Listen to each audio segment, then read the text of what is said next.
Cars are fired up and now starting to roll off of pit road. Let's take a look at the starting grid up front. Kyle Busch put together a great lap set, probably almost a near perfect lap for him.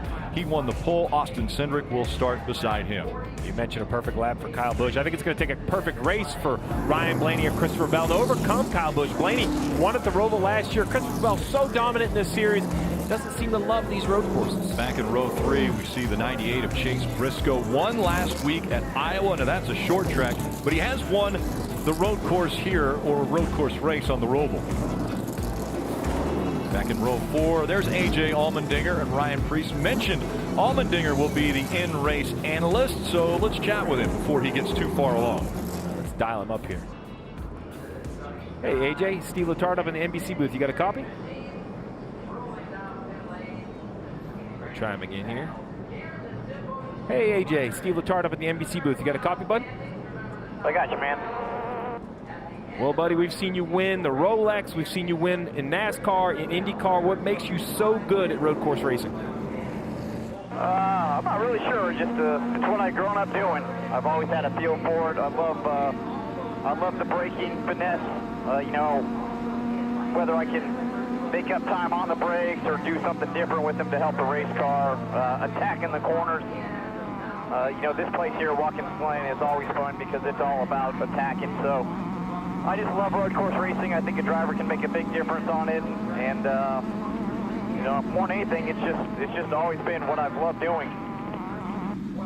Well, you mentioned Watkins Glen and attacking the racetrack. Tell the fans at home, what's the spot? What's the key to Watkins Glen to be successful? Well, it's in the race here. You got to get through the S's really well. You know, it's you can have a passing opportunity into the bus stop here where I'm at right now, but more than anything, you carry the speed. It makes it tough for somebody to make a move on you. And then through here, through the carousel, if you get good drives off the corner, you can really roll through the middle of the corner and keep the back end under you and get a good shot off the corner. It's another passing opportunity. And then on the line, onto the front straightaway there, the last corner, same deal. All about getting through that corner good and making a passing opportunity into turn 1. Well, buddy, thanks for taking the time for us and for all the fans. Good luck. We'll be watching. Appreciate it, guys. We will be riding along with AJ Allmendinger. He has the Chevrolet onboard camera, so we have a great vantage point of what AJ will be working on as he starts 7th today. Yeah, what a great view. And then we have Justin Haley here with the leaf filter onboard camera, and what I consider the best view in all of racing, the helmet cam. You want to know what it's like to be a race car driver? I think paints the picture perfectly. Also have a camera with Chase Briscoe. That's the Goodyear onboard. He will start in the 6th position. And take a look at this one. You say the helmet cam, how about being right on the asphalt here? That one scares me. That's too close to the curbs. I'm not sure I'm ready for that one.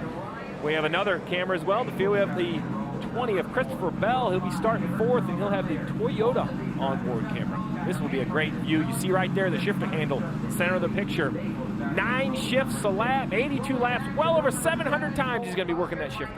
So a lot of work for these drivers as they will work their way around this 2.5-mile road course. Can anyone upset Kyle Busch? He's been dominant 3 out of the 4 races this year. He's already won.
Getting ready for NASCAR Xfinity Series racing. It's the Zippo 200 at the Glen. Leading the field for today's race is the official pace car. It's the 2020 Toyota GR Supra. Out in front, and see everyone on pit road. They will be very busy, but pitting backwards. That's right. They will be coming in with the crews will be on the right side of the cars. Normally they would be on the left side to come over the wall to service them. It's definitely different. I've only done it once, and I was in a truck a couple years ago, so I remember how awkward it felt then, and I'm sure it'll feel awkward again Watkins Glen. We'll be ready for it when it comes our way. It's definitely going to be different. I think it'll throw the guys' timing and speed off a little bit. They'll be prepared for it, and they'll be ready to give it all they got. The biggest challenge with pitting opposite direction is the pit crew members. You know, their safety is number one first and foremost. You know, I might give up a little bit of time getting into my pit stall, but it's because I'm more conscious of where everybody else is at. Pitting backwards at Watkins Glen is a little bit different for us because we're on the left side of the car, so gauging how far your right side is away from the pit wall is a really big deal. More so than it is different for the driver, it's extremely different for the pit crews.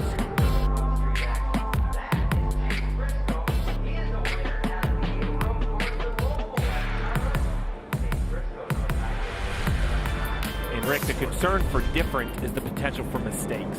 We would expect the leaders today to perhaps only come down pit road a couple of times, and a mistake causes a penalty, causes a loss of track position. It's just so hard to overcome 82 laps in this entire race. We saw the lights go off of the pace car as it went by the start-finish line, meaning next time by, we will see the green flag. Let's go to the race breakdown, Steve. As I just mentioned, 82 laps. You see just under 2.5-mile road course, just over 200 miles. Stage 1, Stage 2, both 20 laps in length, which makes that final stage 42 laps. That fuel window, 33 to 35, put a big question mark. Because when you shift this much, where you're on and off the gas this much, what is your goal? Is it to go fast? Is it to save fuel? These drivers have become experts at being fuel economists. Can they save enough to work a strategy in? We will see. Well, before the green flag flies, let's go to our experts that are on pit road. We'll start with Kelly Stavis. Rick, Tyler Reddick was not happy yesterday in practice. He got so frustrated, in fact, that he broke the car's transmission. So when he went out and qualified 5th today, he told me it was, quote, shockingly good. And now, instead of seeing Watkins Glen as a place where he needed to minimize points lost, he now looks at this race as an opportunity to gain points on his biggest competition. Dylan Welch. And Kelly, last year for Justin Allgaier, he left his mark during the month of August as one of the best road course racers in this series. Time marches on, however, and this year the 7 team comes into Watkins Glen just looking to find their winning mojo. The task is tough today, but another solid road course finish for this group starts them with the right foot forward for the next 3 weeks. Marty? Well, Dylan, championship contender Cole Custer certainly hopes the weekend finishes much better than it began. This was in the first practice session yesterday. In fact, his first laps on the racetrack, he hits the paved or the painted part of the racetrack there, loses control of the car, hard contact with the wall. Immediately starting the weekend, they have to go to a backup car. This is him last night working on the car himself to get it ready for today. Felt so bad for his guys. He told me the goal today, very simple. In this first stage, I have to keep the car clean. I cannot get into an accident early in this race. Number 2, if we finish top 10 and get out of here with that, we'll be a happy bunch heading to another road course next week, Mid-Ohio, Rick. Yeah, and he was crushed. He was crushed because he knows how much work that puts on the crew back at the shop, as well as the guys that are here at the track trying to get a backup ready. And you heard another road course next week. This is road course month for the Xfinity cars. Other than Bristol, the half-mile high bank short track in the middle of the month, they are road course racing 3 times this month, so wrecking that car hurts even more. But this is the first one. You got to kind of figure it out here at the Glen to be successful all month. Well, the 20-year-old from Mooresville, North Carolina, Austin Cindric, behind the wheel of the 22. Here's the pep talk that team heard. Thanks for our hard work, guys. Been cleaning this part all day. That's this race is about. It's usually a little different at the end. So looking forward to it. It should be fun. I like fun. That's the word. I think that's the approach. Listen, Austin Cindric, he knows what he's doing. He's running IMSA, he's running the Global Cross Rally cars. He knows how to run the different circuits. We'll see if he can be successful here. Kyle Busch on the inside. He's in the 18, Austin Cindric in the 22 on the outside. It's going to be a drag race into turn 1. That is a big passing zone. And there is a huge field behind them. Green flag is in the air. We're racing at the Glen.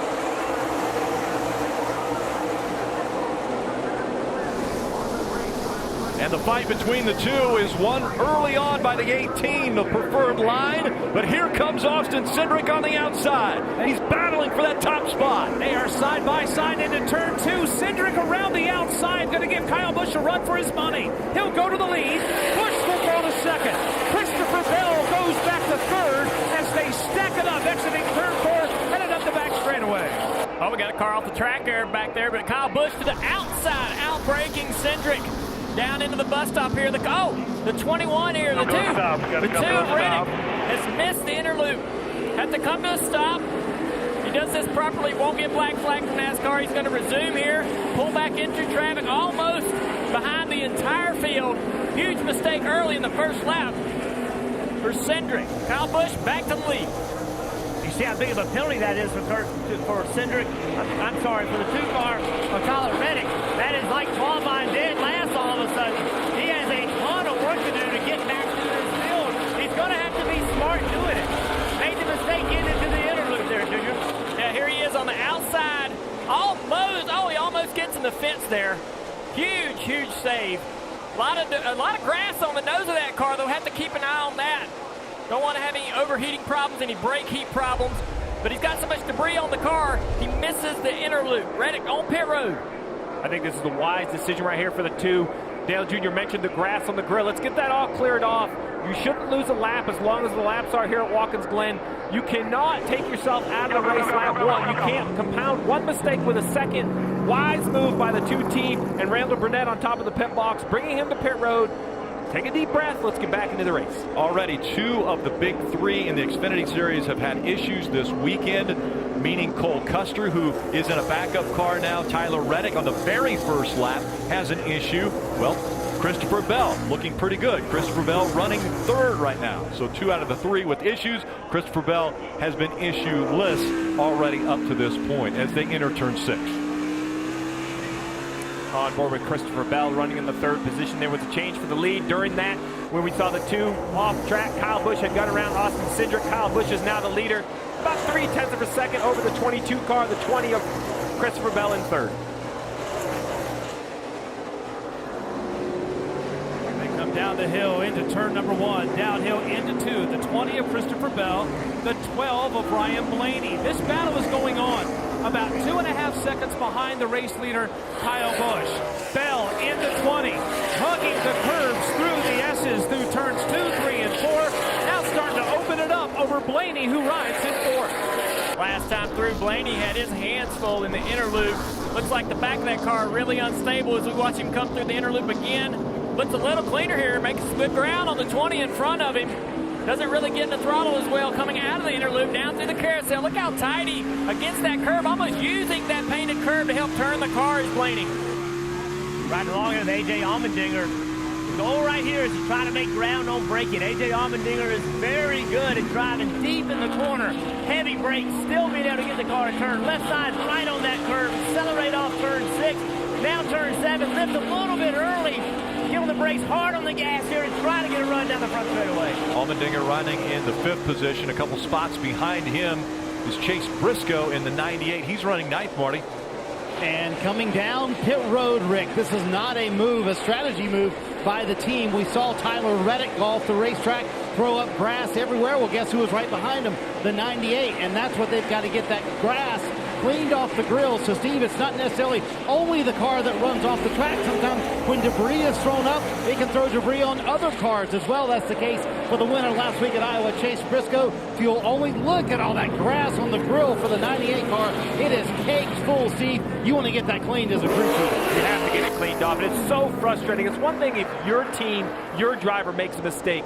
But when you are just unfortunately behind the driver that makes a mistake, that's even more frustrating. Chase Briscoe did nothing wrong, and here he is on pit road early. You have to be concerned about any other cars that may have also got grass on the grill. You know those spotters and crew chiefs out there have the binoculars on the nose of those cars that were behind Reddick. See if their cars have grass as well. There's Kyle Busch coming out of turn 7 and on to the front stretch once again. He has a 2-second lead over second place Austin Cindric. And then it's Christopher Bell, Ryan Blaney, and A.J. Allmendinger all in the top 5. We saw the cars on pit road getting the grass cleaned off the grill. Let's take another look. I mean, all of that area that is green with grass is where the air should be traveling into that race car to cool the engine and cool the brakes. So there was no option but to come to pit road. And behind this, you see right here, the 93 of Balicki gets backwards inches from the wall. Now Josh Balicki able to keep it off the wall, and he's going the right direction now. But Josh Balicki has fallen back quite a bit. Balicki now running in the 29th position.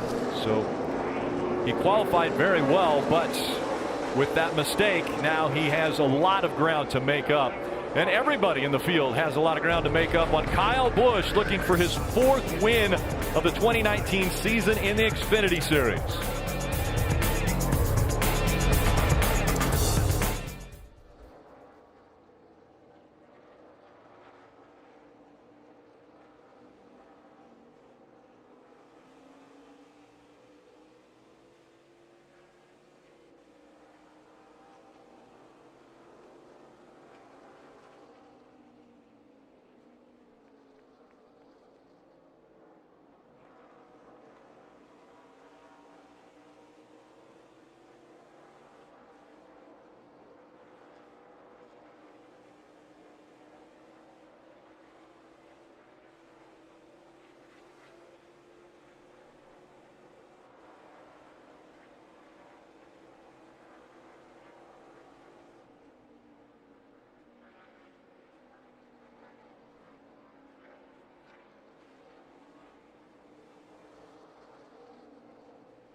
NASCAR Drive, that's your live race day companion. You can select up to 8 different cameras, or you can watch 4 at one time with the multi-camera view. Go to NASCAR.com/drive. Download the NASCAR mobile app today. We're watching a pretty good battle right now between Christopher Bell, Ryan Blaney, and A.J. Allmendinger.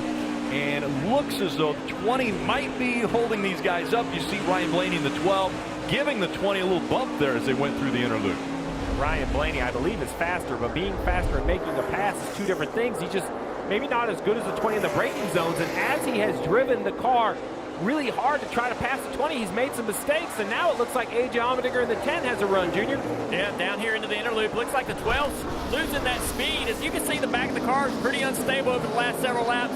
Makes big gains there in that braking zone, but doesn't have the speed in the high-speed sections of the track. Doesn't have the rear grip that he needs to be able to force the issue and pressure this 20 into making a mistake. Right there, chasing the back of the car just a little bit there. I think that Allmendinger's just waiting to pounce. Interesting group of drivers. You got Christopher Bell, who told me earlier today that he just didn't feel that great here. Hoping for a top 10. Here he is running third. Blaney got the Roval win last year. And then A.J. Allmendinger, everybody knows how good he is. So 3 drivers with 3 different levels of experience going at it. Kelly. Yeah, talking to Christopher Bell, he said, look, I like road course racing. It's just not my thing, though. And I said, hey, your crew chief says that you don't give yourself enough credit. And he goes, well, Kyle Busch and I are in the exact same car, and he's about a second and a half a lap faster than me. So that tells you how much I still need to improve. And he's been working hard at it. He expects to be better at the road courses coming up, but admits that here at Watkins Glen, he's going to have his hands full. Kelly, terrific observation from Dale Jr. a moment ago about Ryan Blaney in that blue and yellow number 12 car right there. He is too free to answer Junior's question, but he also feels like the 20 is holding him up. So it's an interesting situation because he feels like the 20 in front of him is a little too slow, and he feels like the car behind him, AJ, is a little bit quicker than he is. A little contact between the 12 and the 20, Kelly. Well, and A.J. Allmendinger in that number 10 car was brought on by Colleague Racing to go out there and win races at places like here at Watkins Glen. But when I talked to A.J. today, he said, look, it is going to be a struggle. They felt pretty good about the car yesterday. Today, it has been loose. On board with A.J. Allmendinger, you're going to see there's a tough place to make a pass in the right-hander. You don't know if Christopher Bell knows he's there. That's a tough spot for the spotters. Allmendinger going to make it 3 wide into turn 1. This could be interesting. A.J. Allmendinger all the way to the inside. Again, these 3 are fighting for position. That's for third. Allmendinger's going to take it away from Blaney. Bell will back away. Allmendinger with the power move to the bottom of the racetrack into 10, and he'll power his way to third. This battle now is going on 8 seconds behind your race leader. Allmendinger will go to third, Blaney to fourth, and now Christopher Bell has fallen back to the 5th position as he cleared turn 4. You have to admire the patience from A.J. Allmendinger right there to wait for that chance to get by both of those guys cleanly, and also looking at the tire smoke and locking up the left front tire for Blaney, or the right front tire down into turn 1. He locked it up on a couple occasions there on that last lap. Had to worry about that tire being flat spotted, causing him some issues on the long run here. That's also a great example of that. These 2 guys, A.J. Allmendinger and Ryan Blaney, they're not racing for points. They're out here racing for a win. Christopher Bell, he is racing for points. Points matter to him. He had to back out in that situation. Shows you the advantage that you have, how aggressive you can be when points don't matter. Well, Dale Jr. mentioned it. Patience for A.J. Allmendinger. 3rd car in line, and he knows if he's patient, he has a chance. You see right here, that is Ryan Blaney in the blue and yellow 12 inside Christopher Bell in the white and red 20. Christopher Bell has no choice but to leave him a lane. And you look, now you're on board with A.J. Allmendinger. He backs the corner up nicely, gets in the gas, says, wow, I can get 2 for 1. That's the best type of pass you can make. Now it's don't overdrive the corner, complete the pass, but don't make a mistake. The veteran A.J. Allmendinger shows you how to complete a pass without making mistakes. And did you hear him on the radio? Now we're racing. That was brilliant. Right in the middle of the pass. And stopped on the racetrack. Looks like the 35 of Joey Gase. That's in a location, I believe that. It's on turn 1, isn't it? Yeah, that is going to create a yellow. So a caution will come out from Watkins Glen. Joey Gase not able to keep it fired and rolling. And Rick, as we look at the Joey Gase car right here, that is a windshield wiper you see on the window. I know that looks won't even go down at all now. Sounds like they're having some sort of driveline issue or clutch issue. I know that windshield wiper looks off because you don't see them normally, but let's just remind everyone, when it comes to road course racing in NASCAR, these teams do have rain tires in the pits. If we have a pop-up shower or a rainstorm comes through, they will change tires and keep racing. Some teams put it on because it takes too much time to put it on. Some teams put it on because the rumor is it may be worth a little downforce, but either way, it would be needed if we got a rain shower. Okay, so a caution comes out. There are only 9 laps to go in this first stage. So what kind of strategy gets played? I'm going to let you tell us that on the other side of the break. We'll take a quick break and be back for more action from Watkins Glen International. Kyle Busch out front, but the field tightening up with this caution.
Different strategies, a few on pit road, a few stayed out. Dylan.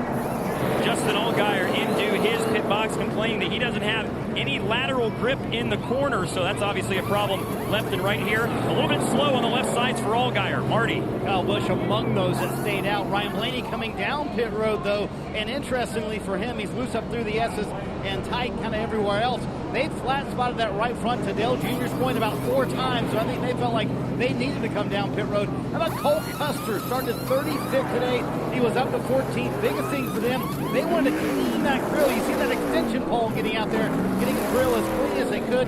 They had grass on the front grill as well for him. Love this call to come to pit road right here, Rick. I believe that if you're fortunate enough with some yellows, you can make it on one more stop. And if not, then the next stop you make just be gas only. Maybe a real quick splash of gas. I like this call by all of these guys, just opening up opportunities with 8 laps to go in this stage. A little bit different strategy, so we won't see them come to pit road at the end of stage 1, and some others will choose to come to pit road. But we know that a caution's coming up in what will be 7 laps to go.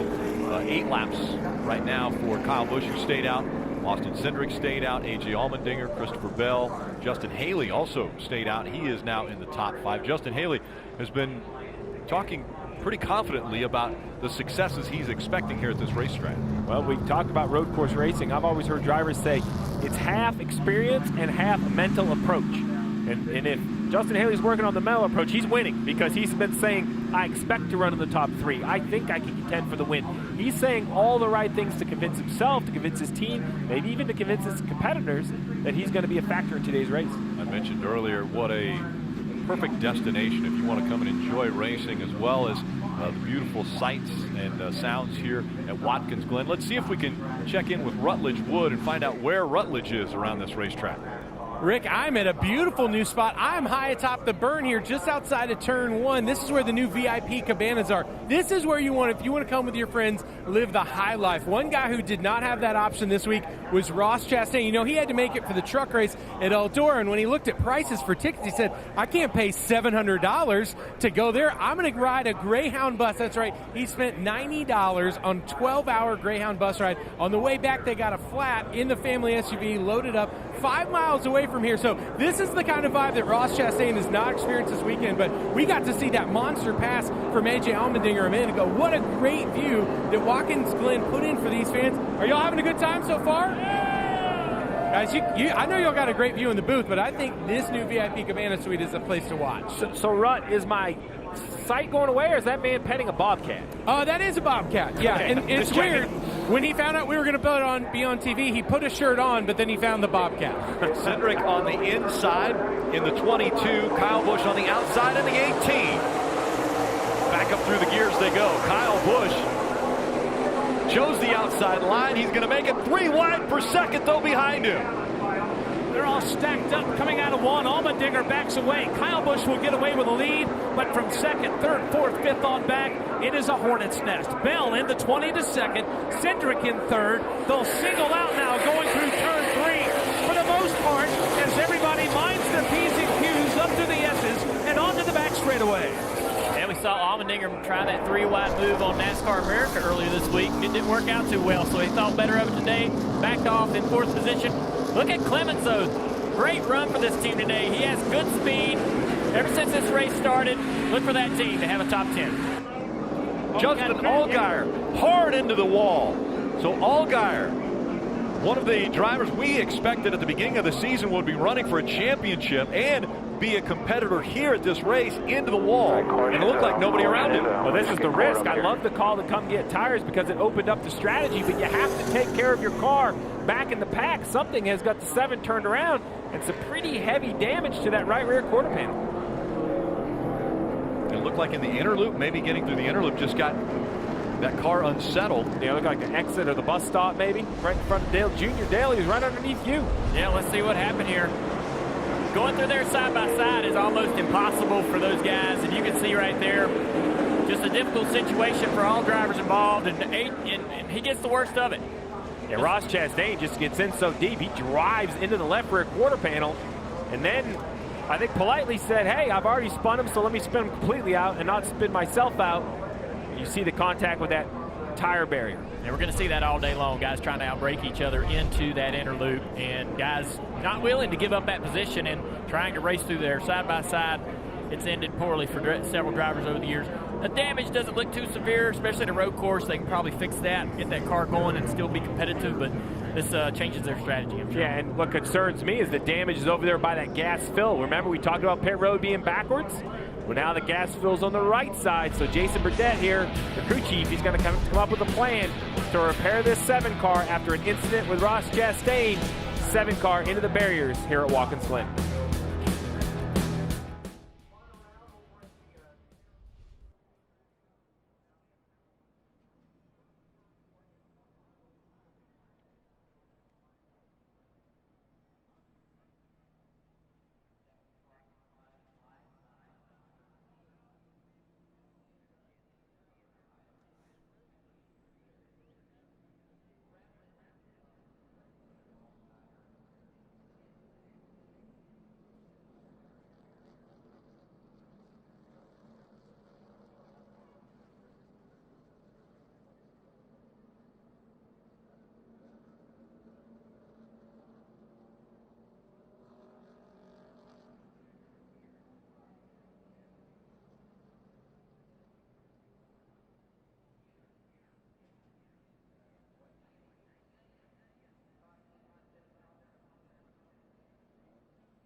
So many stories across the country, like racetracks at Tazewell Speedway in Tennessee or Big Diamond Speedway in Pennsylvania.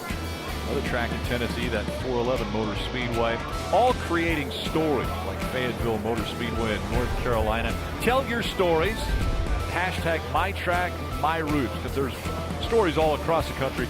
If you can't get to the racetrack, why not visit fanschoice.tv? No better place. It's where I consume most of my Saturday night racing. It's free. You log on. They cover dirt, asphalt. You name it, they cover it. If you want to catch some Saturday night racing, midweek racing, wherever it's happening around the country, it's normally on Fans Choice TV. Most recent caution came out when Justin Allgaier got into the tire barrier. Had a little help, though, Dylan.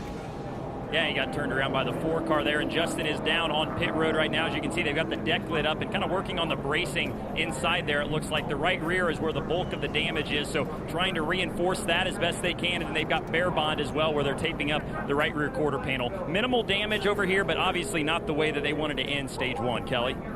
And meanwhile, A.J. Allmendinger in that 10 Death Wish Coffee took the opportunity to pit under that caution. They gave him 4 new Goodyear tires. He started losing the front end of the car, front turn, towards the end. 4 tires and fuel for A.J.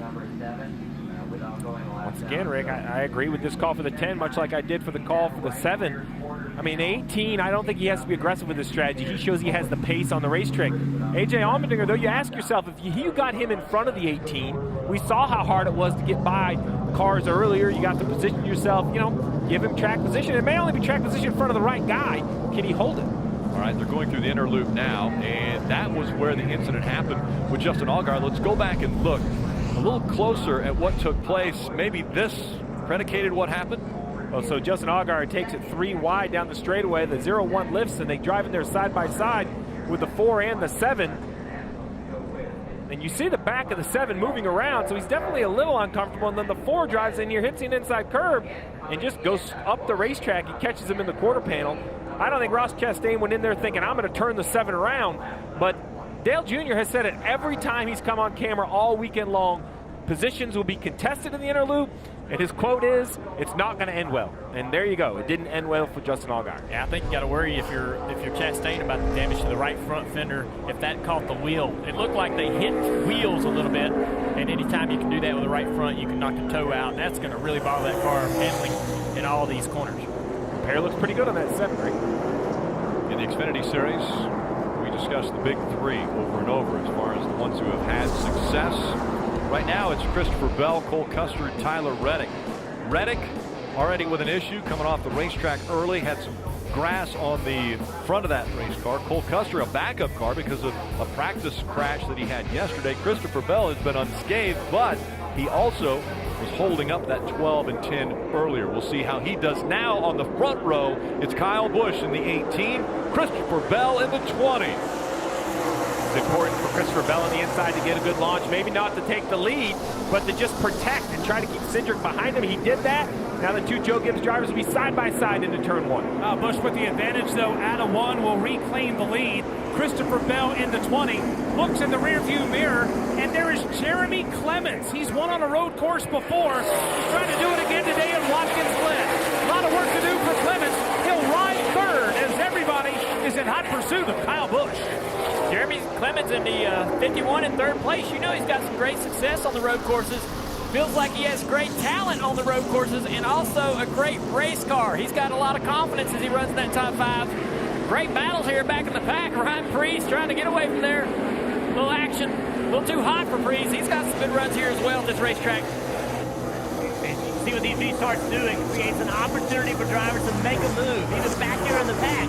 How can you get back through you pitted early, John Hunter Nemechek in that white 23 car trying to make something happen. He has a lot of ground to make up, and now's the time to go make it happen. How about Scott Heckert in the 5? He's able to get by. That right, black 5 there of Heckert in front of John Hunter Nemechek. And now single file line as they go all the way back to Heckert, and then a fight for position behind them as they go 3 wide. Diving down to the inside, and we see the 22 of Cindric on pit road, Dylan.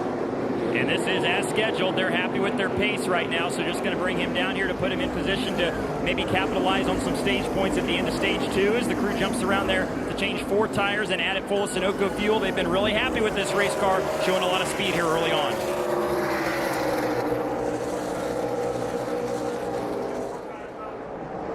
See the 22 finishing his service. This battle down the backstretch in front of Dale Jr.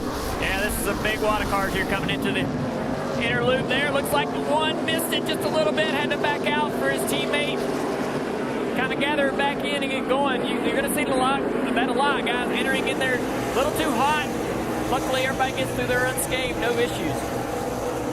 A lot of these guys have already been on pit road. 2 laps to go, almost 2 laps to go to the end of the first stage. Everybody's trying to get up as far as they can. A.J. Allmendinger trying to work his way up. This is an aggressive move into 7. Cole Custer has to be aware that he's there. Nice job working together, both drivers. Yeah, right behind those 2. That is the 7 of Justin Allgaier, who was the last caution. If you can believe it, Justin Allgaier plus 10 positions since the restart. Watching the field coming out of turn 1. How about the 2 of Tyler Reddick? Spinning in the early going, was able to regain ground. Right behind him, you got the 98 of Chase Briscoe, but this group of cars clearing turns 2, 3, and 4, racing for a spot just outside of the top 10. Yeah, 2 laps to go, coming to 1 to go in this stage. Every spot is a point. Guys probably not ready to give up those positions just as eagerly on these last few laps here, trying to maintain what they can. They've been put in position by their teams to try to maximize everything they can on these final few laps to gain these points as they exit the carousel. And remember Tyler Reddick back there. Remember, he had trouble in the first lap of the race. So he's gotten himself back up to 11th. Has to feel pretty good about that. Look at this battle right here. Cole Custer and A.J. Allmendinger trying to work themselves through. Getting by the 5 car of Heckert. And white flag has come out. 1 more lap in this stage, the first stage. Again, 20 laps for stage 1. The side-by-side battle continuing.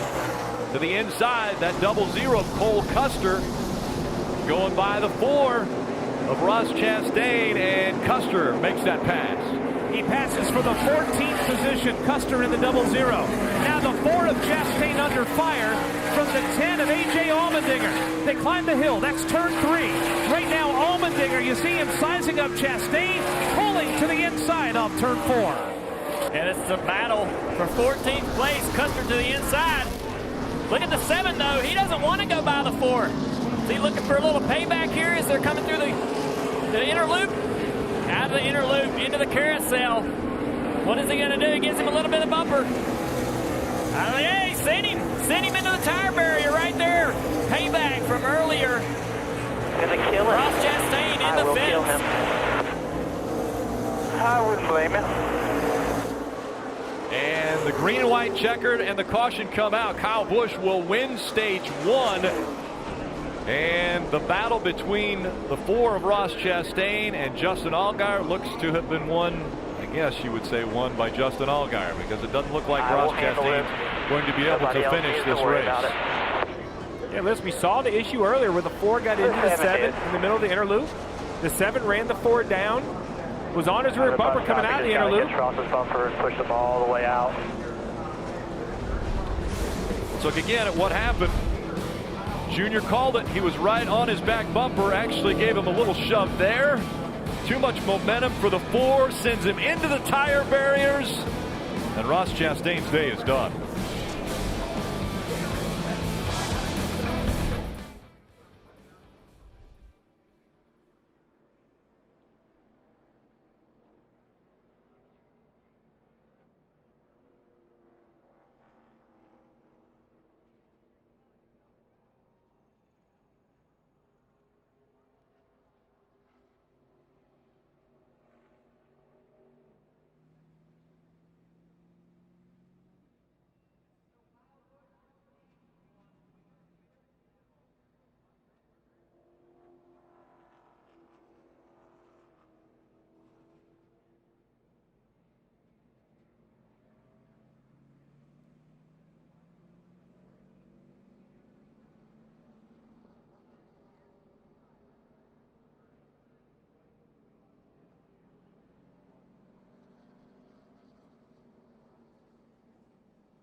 NASCAR on NBC is brought to you by Toyota. Let's go places. And by Credit One Bank, official credit card of NASCAR. Perfect for race fans. Pits are open and guys are on their way. Kelly. And how about Jeremy Clemens pitting from the 3rd position, but he said he was just sideways, said the car's not under him at all. They're going to give him 4 Goodyear tires fuel. They're going to make an air pressure adjustment and a wedge adjustment, Marty. Well, Kelly, we've run 21 laps to this point. Kyle Busch has led all 21 of those laps. He said the car actually feels a little bit slick. He said he can use some more rear lateral grip in the car. So even after leading every lap so far today, Kyle Busch feels like he can make the car even better. Slight air pressure adjustment on that 18. So again, we saw cars that had come to pit road a little bit earlier under the caution. They stay out. That means that Kyle Busch has got his work cut out for him as he's got to get by quite a few cars.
Getting ready for the restart, and you're watching the Zippo 200 at the Glen. It has been a Kyle Busch dominated race up to this point, and a lot of action has happened back in the bus stop. Let's go there now because that's where Rutledge Wood has found himself.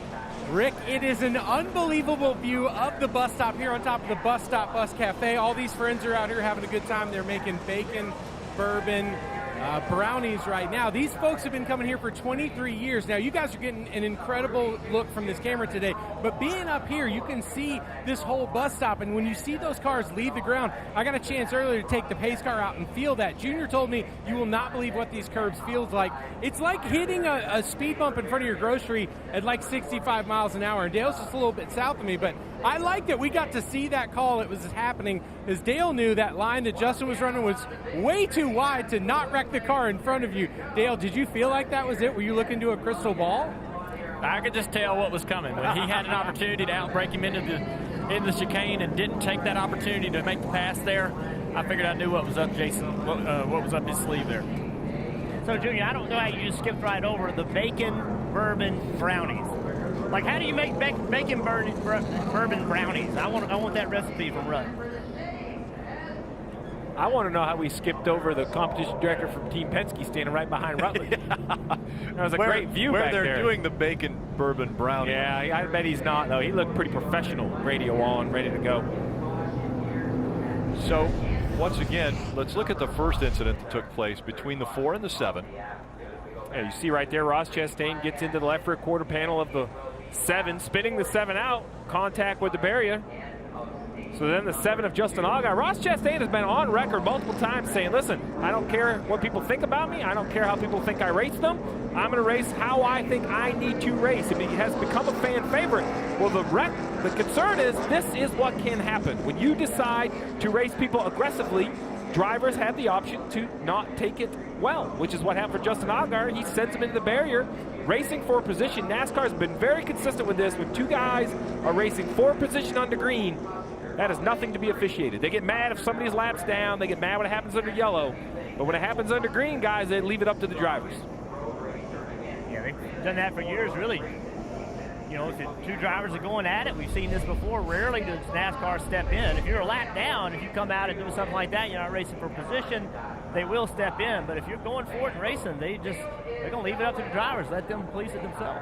And Allgaier now running 10th, so it was for position. He's right behind Allmendinger, who is in the 10. Interesting move by the 20 of Christopher Bell to yet to pit. I'm a little concerned. He's the only car yet to come to pit road, so we'll have to see what their plans are when they plan on servicing this vehicle. Jason Ratcliffe, listen, he knows how to do it. He has won a ton of races on top of the pit box, but a little curious. Yes, Kelly. He's hoping that Christopher can hold him off long enough for it to get single file. He says the tires will equal out in about 4 or 5 laps. Well, there you go. That's his plan. That's his strategy. We'll see if it works out.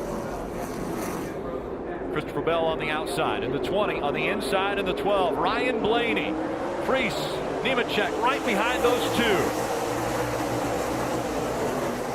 Who will have the advantage? Ducking out to the inside, that was the 10 of Allmendinger, making it 3 wide in turn 1. They're able to get through. Still side by side for the lead. Wheel to wheel for the lead, leaning on each other. The 20 of Bell. You got the 12 of Blaney powering his way to the bottom of the racetrack, slipping a tad. Coming through 3. The 12 of Blaney to the lead. The 20 of Bell to second. And then you got the 8 of Ryan Preece running in third. Real tight here into the braking zone. Will Bell make a move on Blaney? No, he doesn't. Blaney sails it into he's been great in the braking zones of the interlude so far this race, driving away from Christopher Bell.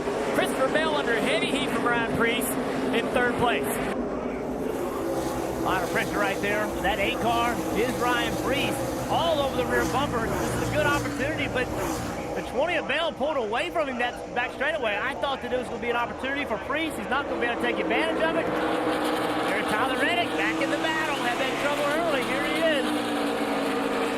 12 more laps on his tires for Christopher Bell, but right now he's able to hold off that 8.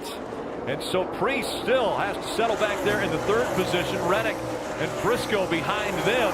And then it's side by side for position as they dive into 1 again.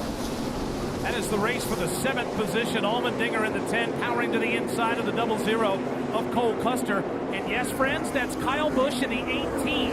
He's trying to regain some lost ground after these pit stops. He's running into 9th position right now in a single file line of cars as the 18 of Kyle Busch giving Cole Custer in the 00 the good look and squeezing out of 4. Wow, Kyle Busch had to make a decision there not to press the issue. Cole Custer didn't give him much of a choice, really. Now here comes Kyle trying to get to the bumper a little bit. Seems a little heated about all that. What will he do down here in the carousel? Right above them, Allgaier going around John Hunter Nemechek for position. That's for 6th place. See how much of the racetrack they use coming off that corner. Briscoe used all of it. That battle right here, there is Kyle Busch. Still behind Custer, using a lot of patience. Trying to jump up on the outside of Custer. Custer didn't give it to him. Kyle Busch in this 18, he restarted in the 15th position. He's up to 9th, but he just needs to pick and choose his spots. He has a great race car. The outside of a guy in the last S, I'm not sure is a wise place. I'm not sure Custer even knew he was there. Didn't mean to run off the course. Now he easily moves to the inside of the 00 and completes the pass. Kyle Busch completing the pass on Cole Custer. Next up, he's got a little real estate to make up before he gets to the 23 of John Hunter Nemechek. He'll crest the hill in the S's. He's behind Nemechek by 2, maybe 3 car lengths, but Kyle Busch is hammered down coming out of turn 4. Yeah, Kyle was definitely the fastest car in the field. It's fun to watch him drive through this pack. And wisely, John Hunter gives up the position, but gets a little wide there. It's going to cost him a few more spots. Chase Briscoe gets by, or actually Cole Custer gets by. Behind them, Cindric side by side around the outside as well. You see this battle right here. This 10 car of A.J. Allmendinger and Briscoe in the 98. Allmendinger knows that Kyle Busch is behind him. The battle for the win may be right now. You heard Steve Letarte say they gave that track position to the 10 car of Allmendinger. He has to try to keep it. One car in between, but Allmendinger needs to be making time right now, getting away from Kyle Busch. Down the front stretch they go. Again, we're riding along with Chase Briscoe. And a lot of tire smoke in front of them as we see Kyle Busch making the pass now on Briscoe. And let's go down to pit road, and in the garage actually area with Ross Chastain is Dylan. Rick, he has been released from the infield care center, so there was initial contact, then there was a second set of contact. What is your thoughts or opinions on the second set of contact? Oh, it's better if I keep my opinions to myself. We'll handle it. No, the buckle up, Dexter Mellon, buckle up New York Chevy was running good. We really had a pretty good car for no decals on it. But the biggest thing was that I did have my seatbelts on. Our 9-point safety harnesses did hold me in, did their job. The tires really were aggressive. I don't think I've ever hit tires before, so I didn't expect when I did slide into them that I thought I would just bounce off of and keep going, but they grabbed the car and destroyed it. So hate that for Johnny Davis and Gary Keller. You know, we've had a long history together. We love each other like two fathers to me, and that'll always go on to the end of time. So just proud of the effort to show up here together again, and everything went smooth. We've been promoting everything up here Monday and Tuesday, and just really proud to drive their number 4 car. Thanks, Ross. Rick? So there was Ross Chastain, his side. Obviously, we'll hear from Justin Allgaier at the end of this race. Get both sides of what took place on the racetrack between the two. Ryan Blaney is out front. He has a 2-second lead over Christopher Bell. We know Bell will be coming to pit road here shortly. Priest, Reddick, and Allmendinger all a part of the top 5.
Official app of NASCAR puts race coverage and in-car cameras right at your fingertips. Just search NASCAR in your app store or visit NASCAR.com/mobile as we see the 20 of Christopher Bell making his way onto pit road for his first stop of the day. Kelly. The last one to do so, Rick. Christopher Bell said that his car was a little bit tight at the start of the race, but then it really seemed to come around. The team happy with his lap times there by the end. You can see a 4 Goodyear tire stop for Christopher Bell, and air pressure adjustment and some Sunoco fuel.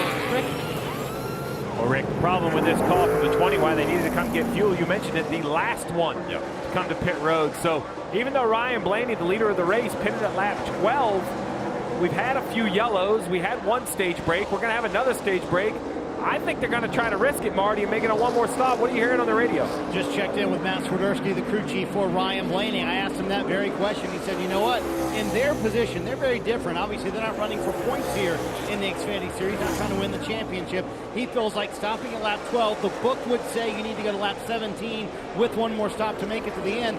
But he feels like they've had enough cautions. I think they're going to roll the dice. But, Steve, do you think all of these guys who pitted at lap 12, like Ryan Preece back there in third, that they all are going to try and make it on one more stop? Absolutely. I think that was their decision, and they knew it when they came on lap 12. They've had 6 yellow flag laps. They know a stage break is coming. That's 2, maybe 3 more yellow flag laps. They need to find 4.5 laps. You can save a lot under yellow around here. No, not to mention you can save a lot under green. Once you get a little bit of a break, you could shift early. You can lift a little early. You could save fuel here at the Glen. The guy who doesn't have to save fuel running second right now is Kyle Busch. He came on lap 21, so he's going hammer to the ground right now as fast as he can to catch up to Ryan Blaney, and that's the gap now between the two. You know the best way to have the right strategy? Fast car. Have the fastest car in the field. Really easy to not mess it up at that point. And you see right here the 18 of Kyle Busch chasing down the 12. Let's take a listen to what they're thinking. You want me to ride or go get him? Want him to ride or go get him, Ben? Go get him. So when that's an option, that's really good, right? Like when you're like, hey, you want me to go past him? You want me to ride here? So the question was, hey, does he pit? Kyle Busch is a very smart driver. There's a reason he's won over 50 races in the Cup Series, because he's not out of control. He's very much the opposite. He's very in control. He's not going to claim he knows the strategy, so he's just asking instruction. Hey, you want me to burn my tires off? You know there's going to be a yellow in 9 laps. We're not going to pit. What do you want me to do? You heard the report. Go get him. And I want to remind people, Kyle Busch drives for Joe Gibbs Racing. This is Joe Gibbs Racing car that he's racing in the Xfinity Series. Ryan Blaney races for Penske, so it's a Penske put-together car for this race. Those two race on Sundays against each other, but Kyle Busch so good at not only this type of racing, but at this racetrack with a great race car, he is going to be very hard to keep behind. And guys, we're watching Cole Custer come through the S's. Remember, he has some issues and coming to pit road to get grass off the grill. He may quite possibly have to do that again. As you see him and Cindric trying to get through that entrance to the carousel side by side all day long, guys, fighting to try to get through there and who has the right of way. More grass on that car again. Problem with that grass, we've seen with debris, you can kind of get up another car and at one time it'll blow off, but I've never seen that be successful with wildlife there. The grass seems to... It stays right there. I just love to watch those guys try to outbreak each other into the inner loop and seeing who believes that they have the right way, man. It's so interesting to see them fight for those positions. Dylan. Well, as you'd expect, Austin was not very happy with what Cole pulled on the racetrack right there. He was quite vocal in voicing his displeasure as well. So they continued on their way. It looked like he got the better end of that deal. Didn't have to go through the grass, so no concern of grass on the grill or anything of that sort. So they'll continue on here to the end of stage 2. As reported, the 00 had to take the right-hand turn to come down pit road as we see the battle for the lead heat up, Dale. Absolutely. Kyle Busch has caught your leader. Ryan Blaney going to outbreak him. Oh, they're going to go through there side by side. Again, you know, it's so funny to see those guys try to accomplish something that's really impossible. Trying to get in there. Oh, Kyle Busch has a problem. Kyle Busch has a problem. Into the wall, it looks like he goes just short of it. Slides all the way to the road right before the tires. Here, something happened to it. Junior, you called it a problem. We saw the issue just as he came out of the inner loop. I'm looking at all 4 tires. They look like they're fine. You see the right front tire. I thought he might have blew a right front tire. the way that car went straight coming out of the inner loop. Here he is, firing it up, driving away. We'll have to get a replay to see exactly what happened if he come out there and locked up the tire. He has no idea. I don't know. So here he is, they're driving in there. He's locked up the right front right there, trying to get in there deep. Coming over the curb, he may have broke the suspension. Yeah, Junior, the left front, when he comes back into view, the right front looks good, but look at this left front tire. It's not going to turn. It's tipped in underneath the hood, moving all around like it broke either an upper control arm or a ball joint. You see right there, it's shaking back and forth, moving inches underneath the hood of the car. Wow, that's incredible. You talked about it, Steve, at the start of the race. Watch him going over this bump, how violent it is. He actually drives the left front over that bump. That shaking of going over that curb could have broken a ball joint. You see it broken right there. All that extra camber in that left front tire, not supposed to be there. That's going to end the day for that team. Yeah, you called it, Junior. You can see it happen. In the left front suspension. That is correct. Something is definitely broken in the left front suspension. And Kyle Busch saying on the radio he thinks the left front upper control arm is, yeah, you can see all that camber in that left front tire, meaning it's leaning way too far in underneath the hood for that 18 car. He thinks the upper control arm is actually what is broken, and it took him a while to kind of diagnose it. You could almost hear him thinking on the radio and trying to figure out what it is, and yeah, that tire's leaning way too far in, Steve. Steve, one thing it could be that could not be terminal is there are shims that go in the upper control arm, between the upper control arm and the chassis. It could have spit those shims out when he hit that curb. That's what they're hoping it is, because they could fix that. Anything else would be terminal for this team. Yeah, well, I watched Kyle Busch in a cup car break a truck arm here, go in the garage, come out and make up 5 laps. So it can be done. Let's see right here. He turns down in. I want you to focus on the left front corner of this car, because there's a moment in time. He goes over the rumble strips. Everything looks right. The car is kind of going straight, but then here in about 5 or 10 more feet, the nose right there, you see the car fall. And if you look at this left front corner right here, this is different than it normally looks. That car is going straight, yet the left front tire is tipped in. You see how much it tips in there. It's obvious that it's broken if you compare it to the 12 next to him. That's why it looks so funny. All 4 tires had air in it. You see how low the car is sitting to the ground. So we're going to have to see if this is a terminal mechanical issue, or like Jeff said, there are shims in that suspension that can come out. Guys, we've talked about this all weekend. This is one of those tracks where mechanical issues are still prevalent. It is abusive on equipment. And people say, well, why? Why go over the curbs? Why do this? Because if you don't, you won't keep up. These drivers, second all red. These drivers have positioned themselves where it is required to be that aggressive to make lap time. But if you're anyone else in the field, this was like a shot of adrenaline. The car that has been beating you all weekend long has had an issue.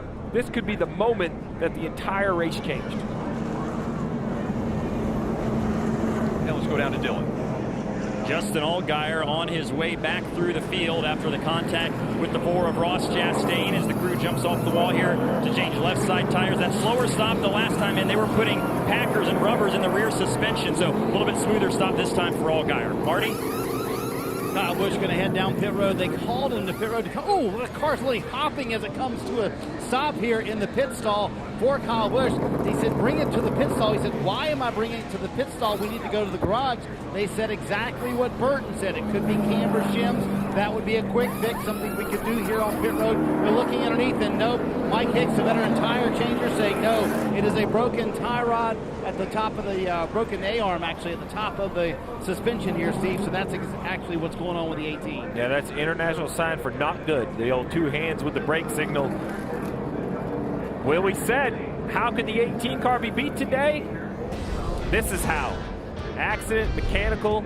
Right here, you see the left front tire moving around. Tire changer takes it off, looks in there. Day is going to be over for the dominant car of Kyle Busch.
Car and driver now out of the field, and that opens up the window of opportunity for everyone else. Blaney and Allmendinger, yeah, they're running 1 and 2, but look right behind them. Preece, Reddick, Briscoe, Cindric, all these drivers so hungry to get to victory lane.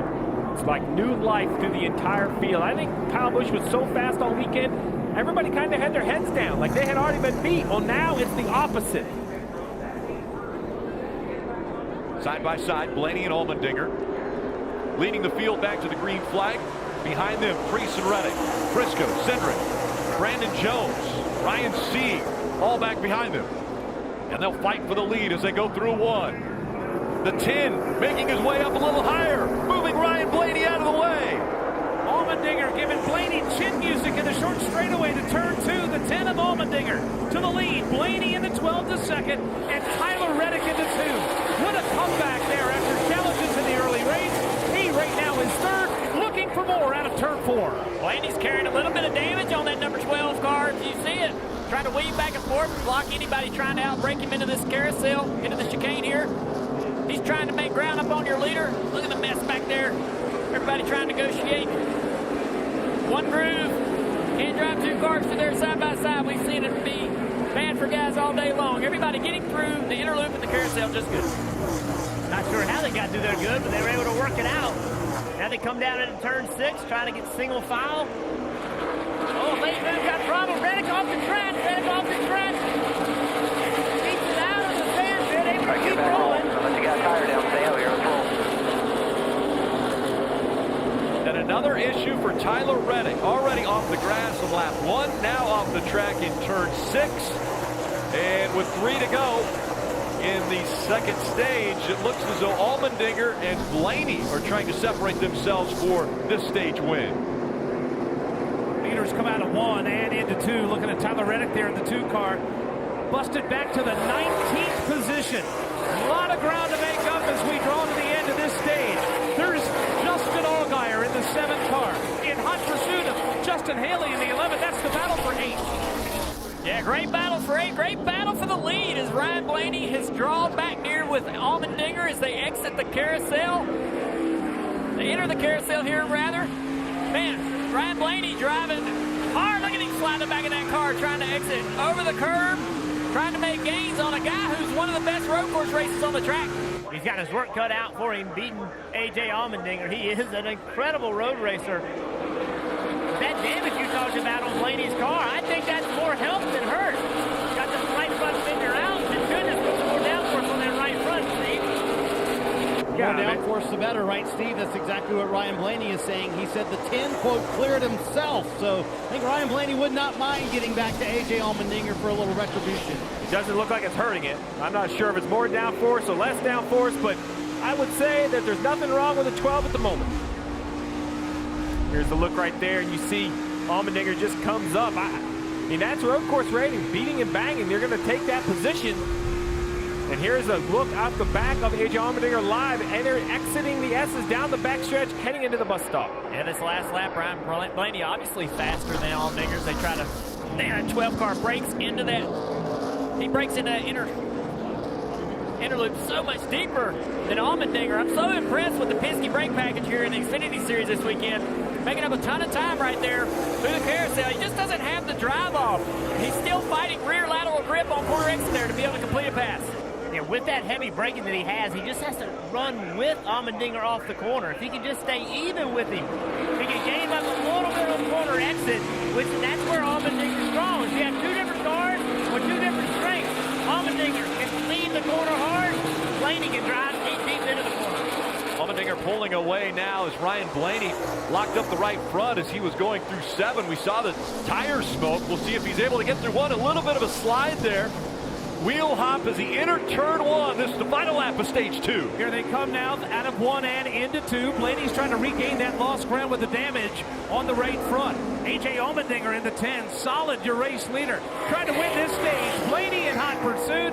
If he can keep the wheels under him, perhaps maybe throw up in that braking zone. Headed into the inner loop at the end of the back straightaway. Allmendinger's putting together some amazing laps here to hold on to this lead, but I don't know anybody that's driving any harder than Ryan Blaney right now. He's been wagging the tail of that car all race long over the last several laps, trying to eat into that lead. that Allmendinger has through the carousel, in throttle. Oh, the 12's wide here. Might be able to put together a good run on corner exit, but he lost a little time there. Yeah, I think that was his effort. I think he tried to enter a little bit higher to see if that let him be straighter on corner exit. I think it worked a little bit. He seemed to draw in on Allmendinger. Not going to be enough, though, but maybe something he learned for later in this race. Kyle Busch, who won stage 1, no longer a part of the race. Coming out of turn 7, it will be A.J. Allmendinger who's going to win stage 2. Allmendinger wins stage 2. Blaney finishing second. Look at all these battles right here. Remember, the top 10 receive points. Tight battle between the 11 and the 7 there to the line. It looked like the 7 might have just beat Haley to the line for 8th.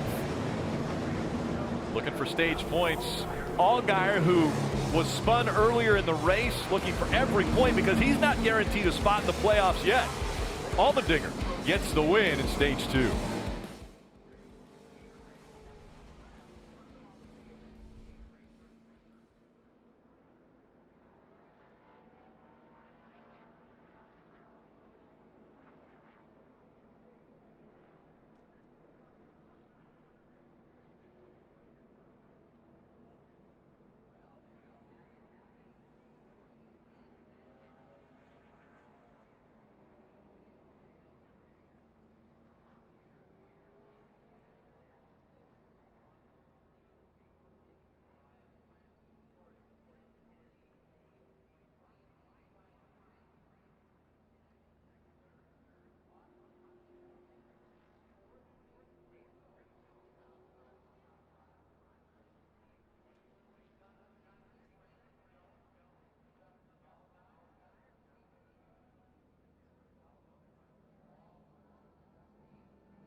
NASCAR on NBC is brought to you by Credit One Bank, the official credit card of NASCAR. It's perfect for race fans.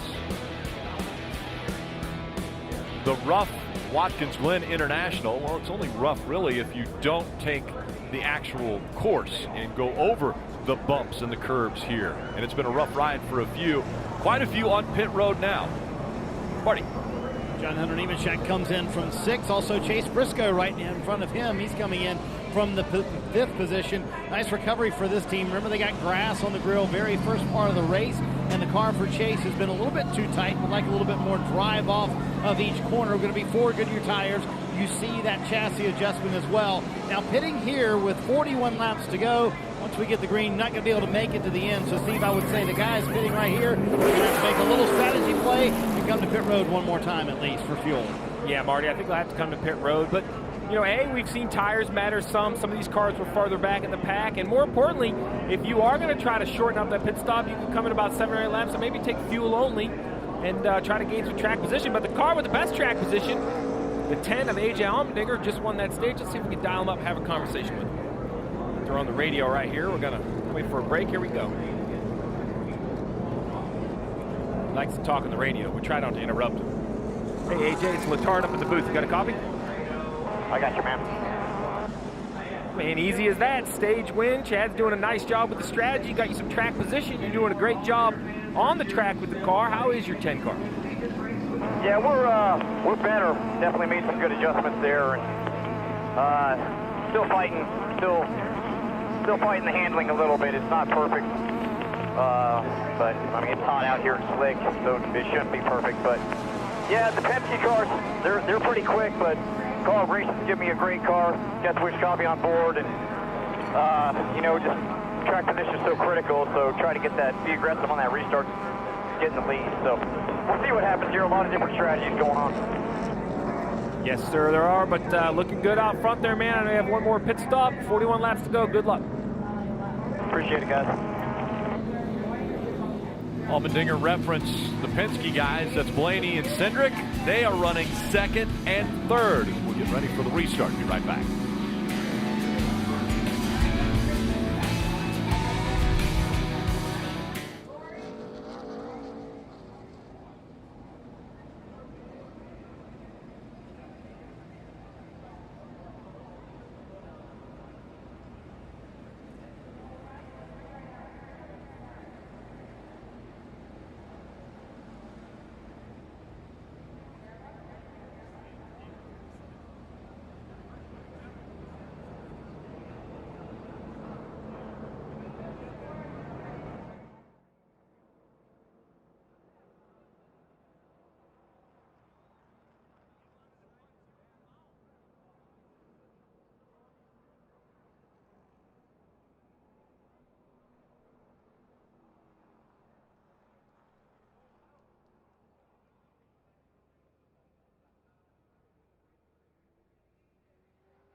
A.J. Allmendinger leading the Zippo 200 at the Glen. We are in the Finger Lakes region, upstate New York.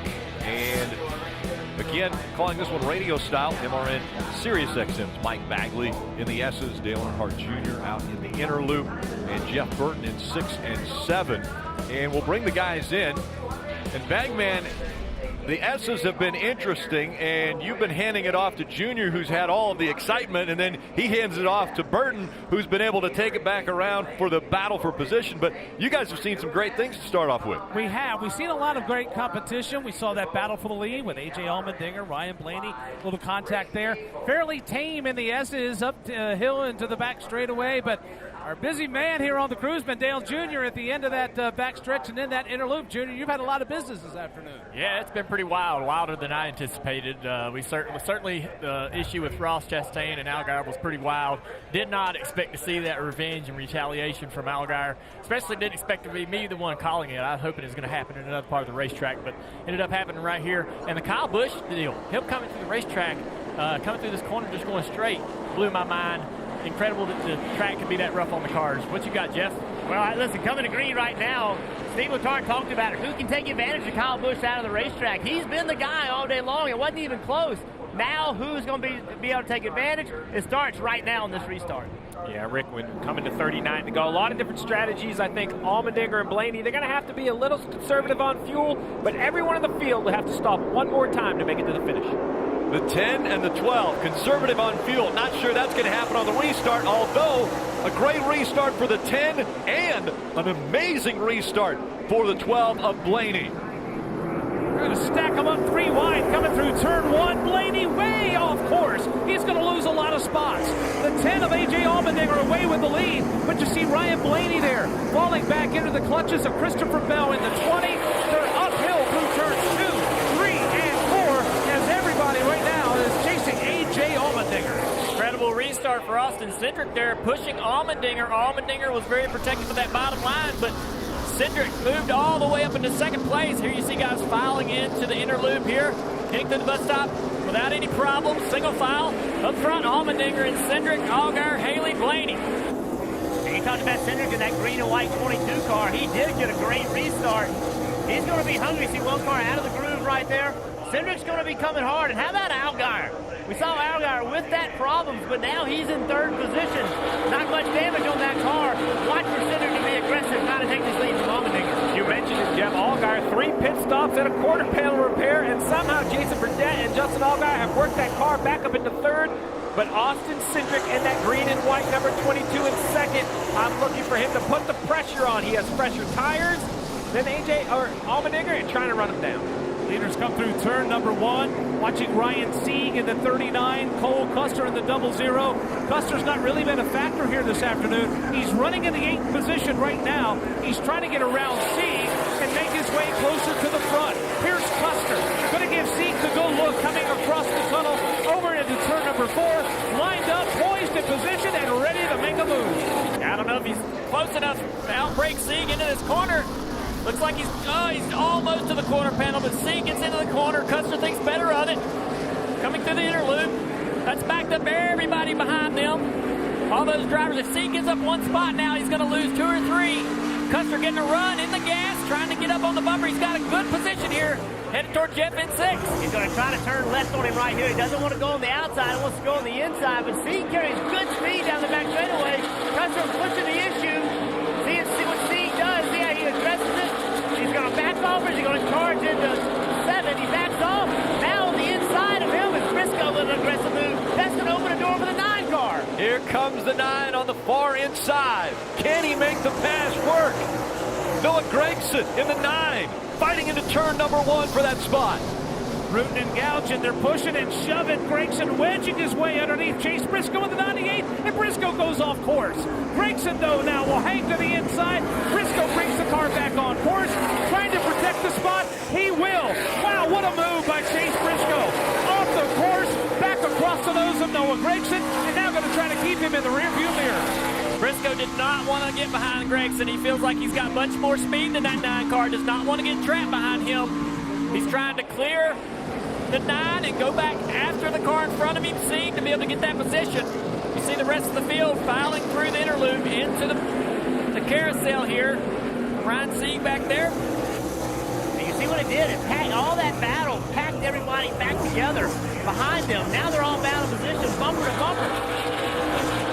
Now you're going to try to outbreak somebody, put pressure on them on the corner exit. We saw Briscoe a while ago. He tried to make this move on the inside of another car.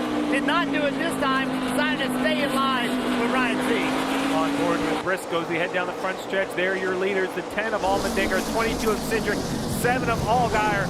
There's a lot of places to race here, but one thing that stays consistent is that top S in front of Bagley. That seems to be the eye of the needle. You have to be single file through the left-hander. And you have to be precise, Stevie. There is no room for runoff up here at the top of the hill. You've got to hit your marks absolutely in perfect fashion. Here's Christopher Bell right now in the 20. You see him clearing turn number 4. Bell back up to the 6th position, and he's trying to get a good run on Haley in the 11th. He backed up the bottom of the S's and made a charge in the throttle all the way up the straightaway into this inner loop. Not close enough. Loses a little bit of ground there. Missed the center of the inner loop. Exiting that into the carousel. Trying to roll up here, be tight against this curb. Trying to get the throttle. Facing the rear of the car. We got a problem here. The 2 car through the inner loop did not stop, I don't believe. He missed the inner loop, and I'm not sure if he stopped or not. That would be a penalty by NASCAR.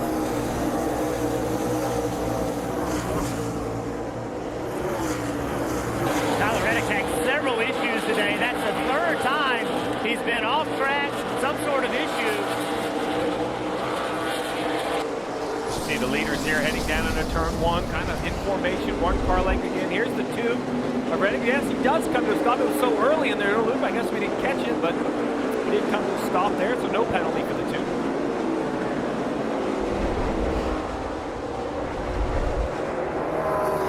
Look at the 10 of A.J. Allmendinger chasing the back of that car up through the S's. That tells you how hard these guys are driving. He's giving up a little bit of ground here to Cindric, who's closing in quickly. Handle on that 10 car, like he said, A.J. not extremely thrilled with it, but he's making it work. Starting to get a little pressure here now from the Penske 22. Right behind them, Justin Allgaier keeping these guys close as they go through the carousel here. We got issues in the inner loop. Zing has been turned around some way, somehow. He's got a roof flap up there, trying to get his car righted. I don't see any damage to the back of that car. Yep, there he is. Quarter panel's knocked in. Somebody pushed him off into that inner loop and turned him around. Inner loop is the place today where all the action is happening. It's busy over here. I'm telling you, it sounds as the 39 continues. You're going to see right here. Here's the replay. It gets contested into the corner. Seen that before. John Hunter Nemechek gets the 39, and we knew the 12 was going to have to come to pit road. Marty reported they were going to try to stretch their fuel. Well, he came to pit road right there, so Blaney, with what he hopes to be his final pit stop, is on pit road now. 34 laps to go, Marty. First in the line, the cars that pitted at lap 12, and I think you're going to see a lot of other cars starting to come down pit road. Ryan Blaney finishes these four drive off. You heard Junior talk about that from the middle of the corner off top of your screen. That's the battle for the lead between A.J. Allmendinger and also Austin Cindric. But for Ryan Blaney here on pit road, what they hope will be the last stop of the day, but with 34 to go, they have to stretch that fuel. A.J. Allmendinger brought in for one reason, win races, and so good earlier this year at Daytona. He was part of a 1-2-3 finish for Colleague Racing, and now comes to a place where he is even better at a road course, and now trying to hold off the young Austin Cindric behind him as they go too wide into turn 6. Christopher Bell trying to hold off Justin Haley. On board with the 11 of Haley right now. We just saw Blaney come to pit road. Allmendinger only has 3 laps more fuel than Blaney on board, so the leader will have to come to pit road here in the next lap or two. We'll keep an eye on that as Haley battles for the 4th position. Leaders come down through turns 1 and 2. The 10 of Allmendinger, the 22 of Austin Cindric, and the 7 of Justin Allgaier. Here they come now through turn 3. A little bobble from Allmendinger across the curbs in turn 3. But he's got about a 4-car length advantage over Austin Cindric as we head back to the pit lane to Marty. Chase Briscoe, bagman, the first of those cars that pitted at lap 41. Steve called it. You heard him stall the car, though, Chase Briscoe, as he left. Fuel only for those guys. So, again, the guys that pitted lap 41, they're thinking fuel only. Chase Briscoe, the first of those to do that. Why do you take fuel only? Very simple, Rick. 14, 15 seconds to change 4 tires here. What was that? A 5-second pit stop, so that's 10 seconds you've made up on your competition. Let's stay on board right here with A.J. Allmendinger. He has to be close to coming to pit road as he holds off Cindric. And as you see other cars pit, you don't want to have too many come to pit road because then a yellow will kill you right here. He's on the bottom of the racetrack. He accelerates. He goes onto the racetrack, but the 22 of Cindric goes to the right. He'll come to pit road. I expect this to be 4 tires since they were last on pit road at lap 17, Dylan.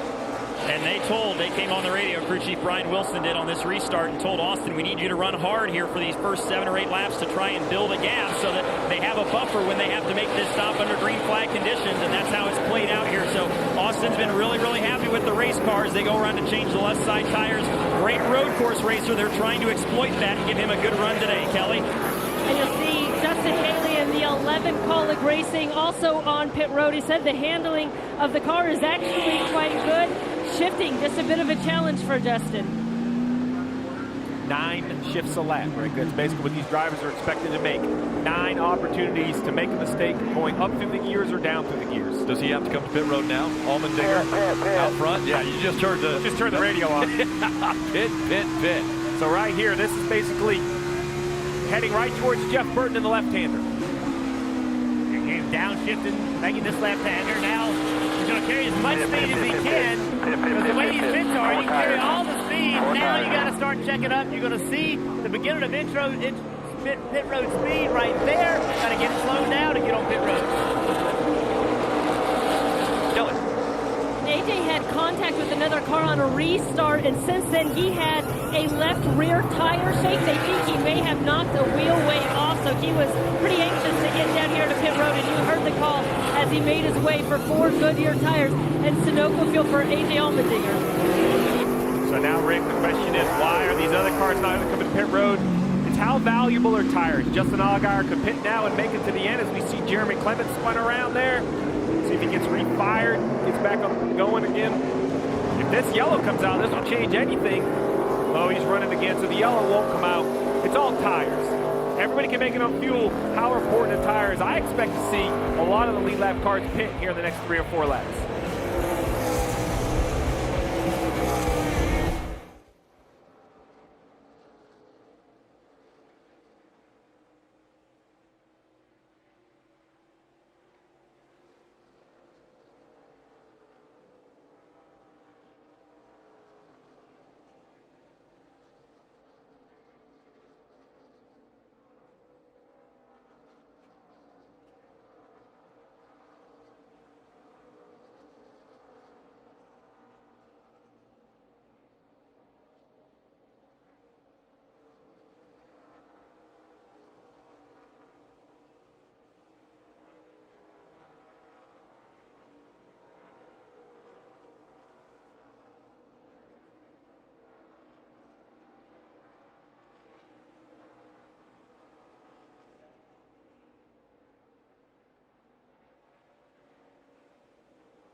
Opportunity to make the playoffs running out for the Cup Series drivers. They will be fighting it out here at Watkins Glen tomorrow on NBCSN at 3 p.m. Eastern. You'll see a little tire smoke out of the 7 of Allgaier, who's leading this race now. Wait, we get to do this all again tomorrow? All again tomorrow. And I can't wait.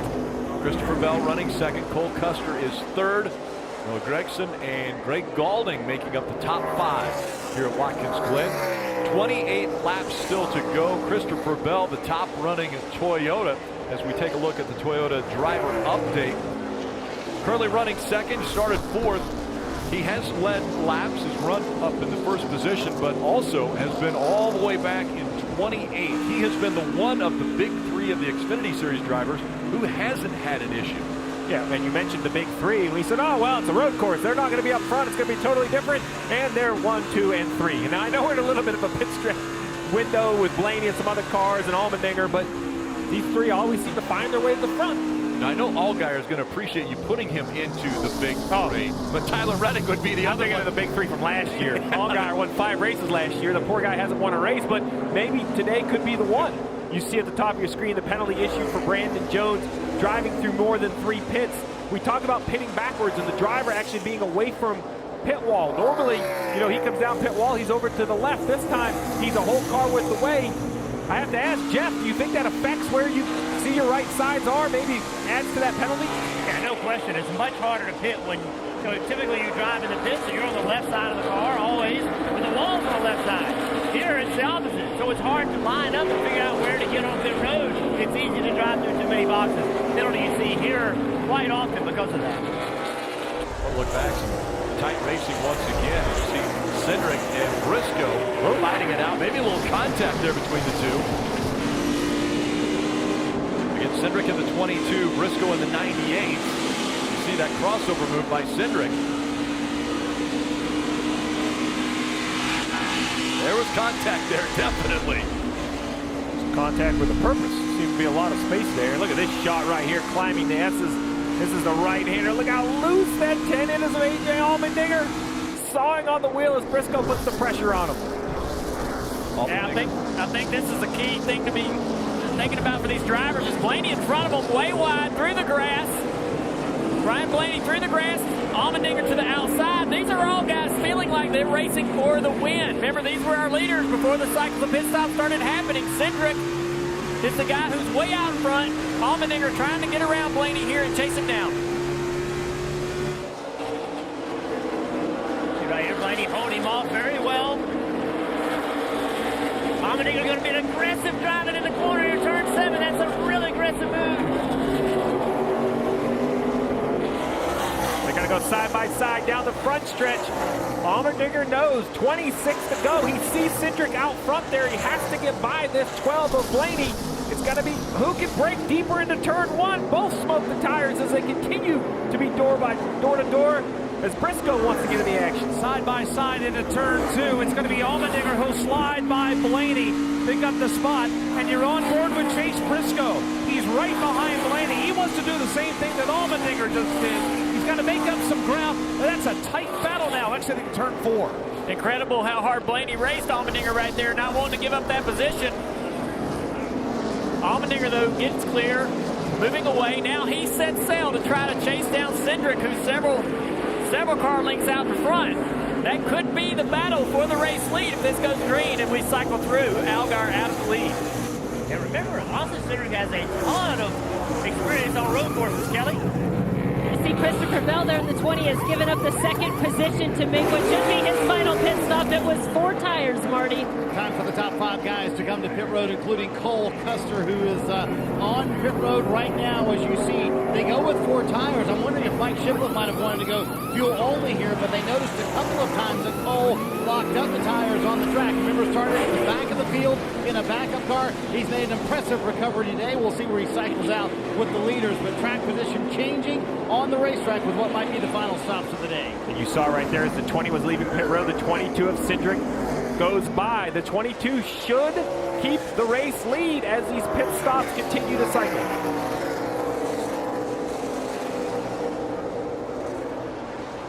I want to listen into the 22 radio, see what they have to say. Brian, is this to the finish? Yeah, possibly. If we get a caution that we need to come, we could. But yeah, I'd rather just run this. Got to finish this race. Nobody in front of you can make it on fuel here, man. So nice and smooth. And what he's saying is no one in front of him. Right now it's Allgaier and Gregson. Those two are actually scored in front of him, but they came to pit road last on lap 35. They can't make it to the end, and now they think Cindric can. Yeah, look at this traffic. What a mess all these cars are working through. The 98 of Briscoe, the 20 of Christopher Bell trying to figure a way through traffic. Side by side here for position. Bell not giving Briscoe any room as they come back on the front stretch. Briscoe and Bell fighting for 7th now. Those two door to door as they come into 1. Bell on the inside in the 20. He's going to make the pass. Briscoe, will he try to look to the inside as they go down into turn 2? It's Bell that has that position now. Allgaier still out front here at Watkins Glen. 24 to go.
Continues from Watkins Glen International. 21 laps to go. It is Allgaier. You see him smoking the tire there a little bit as he makes his way through 7 and back onto the front stretch. He was on pit road on lap 35. He has a 33-second lead right now over Austin Cindric, who, by the way, has been to pit road and thinks he can make it all the way. So, Steve, is there any way that Allgaier can make it to the end, maybe with a splash and go, and be able to stay in front of Cindric? Well, the concern that Allgaier has right now with those 27 laps he has on his tires, you see on the left-hand side of your screen, his lap times currently are slower than Cindric, Allmendinger, Bell, the cars that he's going to have to stay in front of. So while a gas only would perhaps keep him in the lead, I don't think he can hold it over the closing 20 laps. I think Jason Burnett is hoping that he's going to put 4 tires on, have the freshest tires, be somewhere in the top 5, or maybe get a yellow to bunch the cars back up and put the race back into the hands of his driver and tell Justin Allgaier, go get him. Remember, this combination has won 2 of the last 3 road course races. So we talk about getting off strategy. This is off strategy running along like this. And Steve, their plan was to try and run this stint all the way to the end, but as you alluded to, the tires just giving away too much, so they're going to bring him down this time and try to change tires and fuel and keep him out front. So obviously they're going to need a really quick stop here for Allgaier as you see him now slowing and peeling off the racetrack. I like that strategy, Dylan. You got to adapt, right? You have to understand the lap time, so as Allgaier turns onto pit road, he's going to stop in front of Dylan here. Now they need to have a clean stop. We've seen some penalties. We've seen the drivers driving through too many boxes. Justin Allgaier turns right into the box, stops on his sign. They're looking for a clean 4-tire stop. Left sides look pretty clean right here. Fuel going in. You know, this is awkward. It's backwards. It looks funny because it is funny. The driver's normally on the other side. The car's normally heading in the opposite direction. We're going to change the right side tires, clean the grill, and as the 7 leaves, we're going to see Cindric has already gone by on the racetrack. Here comes the 10 of Allgaier on the racetrack. So as we get a little wider as he goes into turn 1, there you go. There's the 20 of Christopher Bell. That's the 4th place car. Blaney is the 5th place car. He's going to cycle in just outside the top 5, but with brand new tires in 19 laps. Okay, buddy, you want positions, go get them. Now, how far back will he be? That's going to be the question. How close can he stay to Austin Cindric, Allmendinger, Bell, and Blaney? Those are the cars that he will have to get by if he wants to get this win at the Glen. It'd be the first win for Justin Allgaier in 2019. He's been fighting valiantly, but has not been able to get to victory lane. We'll see how hard he uses those 4 tires. And I thought he was so good at one of the big 3. I mean, he won 5 races last year. This is a team that expects to win. You see Christopher Bell right here. Let's take a look at this 20. He had a battle with Ryan Blaney in the 12. This battle right here. This is going into the inner loop, up over the curbing, the bouncing that we've already seen taking the toll on the car, and that's a slide job in a different sort of way right there. That's sliding for your life. The 12 does gather it up, but he leaves the door open for the 20 of Bell. Another look right here from high above. This is a car that's wrecked and didn't wreck right here. It's a great move by Christopher Bell to make that pass when the mistake happened for Ryan Blaney. You see the 7 of Allgaier getting by the 12 of Blaney, so Allgaier back up to 4th. Now the gap is 7.8 seconds behind Cindric. He's going to be able to continue to click off faster laps if he doesn't have traffic in front of him. He clears the bell right now, Rick. He's gotten around the 12 of Ryan Blaney. I like what Stevie said. Go get him. Right now, it's Justin Allgaier standing tall in the saddle trying to track down these leaders. Yeah, that's a lot of laps, but I don't know. A little slow into that bus stop here. The 12 is braking there so good in the bus stop. I thought the 7 was going to miss the corner. But you see on corner exit, the 7 has great drive off with those newer tires. It's going to have good speed here. I think it's too much to overcome without a caution. If he gets that caution, though, he has much newer tires than everybody in front of him. That's 7 laps newer than Christopher Bell. That's the next guy in front of him. Now he's got to track him down. But have to make lap time. Like you said, Junior, may need a caution in order to get all the way to Cindric. And Rick, I can't tell you how tough that is to leave your driver on the racetrack for 13 extra laps. Jason Burnett had a plan. He stuck with it as we see the leader, Austin Cindric, exiting 1. He exits 1, and he's on the entrance to turn 2, the right-hander. And Austin Cindric's going for his first win of 2019. But when he looks over his shoulder, he's got a fast-closing A.J. Allmendinger, who's about a second behind him. Allmendinger in the 10 behind the 22. They leave the complex set of S's and set up for another complex set of corners. 17 laps to go, coming to 16 to go. Allmendinger is 74.66 that last lap to a 75.22 at your leader, Cindric. He's going to get there, and I think the closer he gets, and as Cindric starts to see Allmendinger get closer, he's going to make more mistakes. That's the hope, that you can pressure that 22 into making a mistake. You know Allmendinger is going to be pushing hard. That's his personality. That's who he is. Going to drive really hard to see how much speed he can carry into the corner. Way deep in the corner, use all the racetrack, get to the left side of the curve, accelerate hard. Now coming to turn 7, again out to the left, now all the way down the curve, back in the throttle. Looks like he made some more ground on Cindric that lap. As they come up to the start-finish line, Cindric, what's the gap?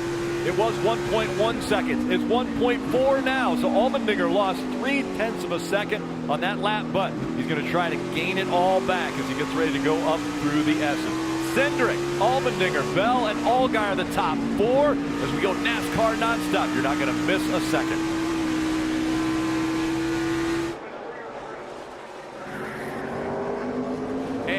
as quickly as it happened. The 66 slides. It's Tommy Joe Martin's. If he can fire it back up, they'll stay green. He does and keeps going. A wild ride for Tommy Joe Martins, though. That was into turn 1. You see all the smoke. And we're going to take another look at what took place. Tommy Joe Martins again trying to brake going into 1. Loses control, slides, actually makes a little contact there. But we stay green.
The caution back out at Watkins Glen, and you saw it on NASCAR Nonstop, the tire coming off of Garrett Smithley, that 0. He's already been to pit road and taken care of it, but you look at this, the carcass comes off in the inner loop right in front of Dale Jr. again, it seems like. Yeah, Rick, the carcass comes out, but it falls down in the grass until another car came through, missing the inner loop, digging up that carcass, kicking it onto the track surface, along with another piece of debris that you see laying with that tire.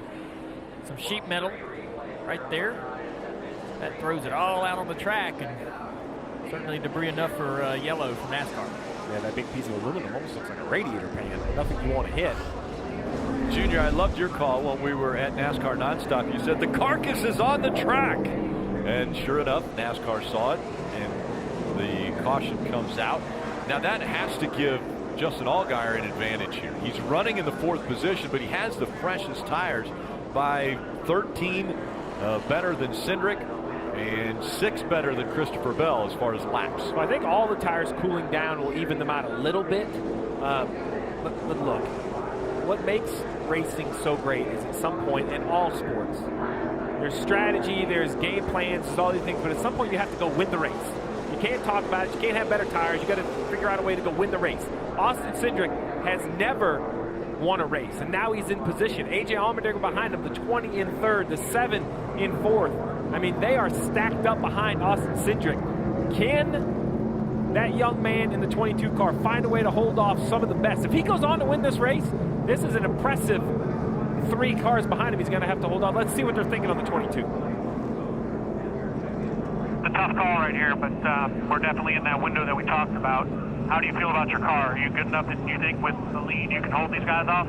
Honestly, man, I'm thinking Sabres. Yeah, I'm with you on that. As long as you're confident in it, I'm with you. It's going to be an interesting 10 laps, but I think it's probably the right call. Oh, don't pit. Don't even consider pitting. You're there. I'm not saying it's going to work out, but this is your best chance because I can assure you the next 4 or 5 aren't going to pit. I don't know how many times we come to Watkins Glen. The battles at the end of these races are just fascinating.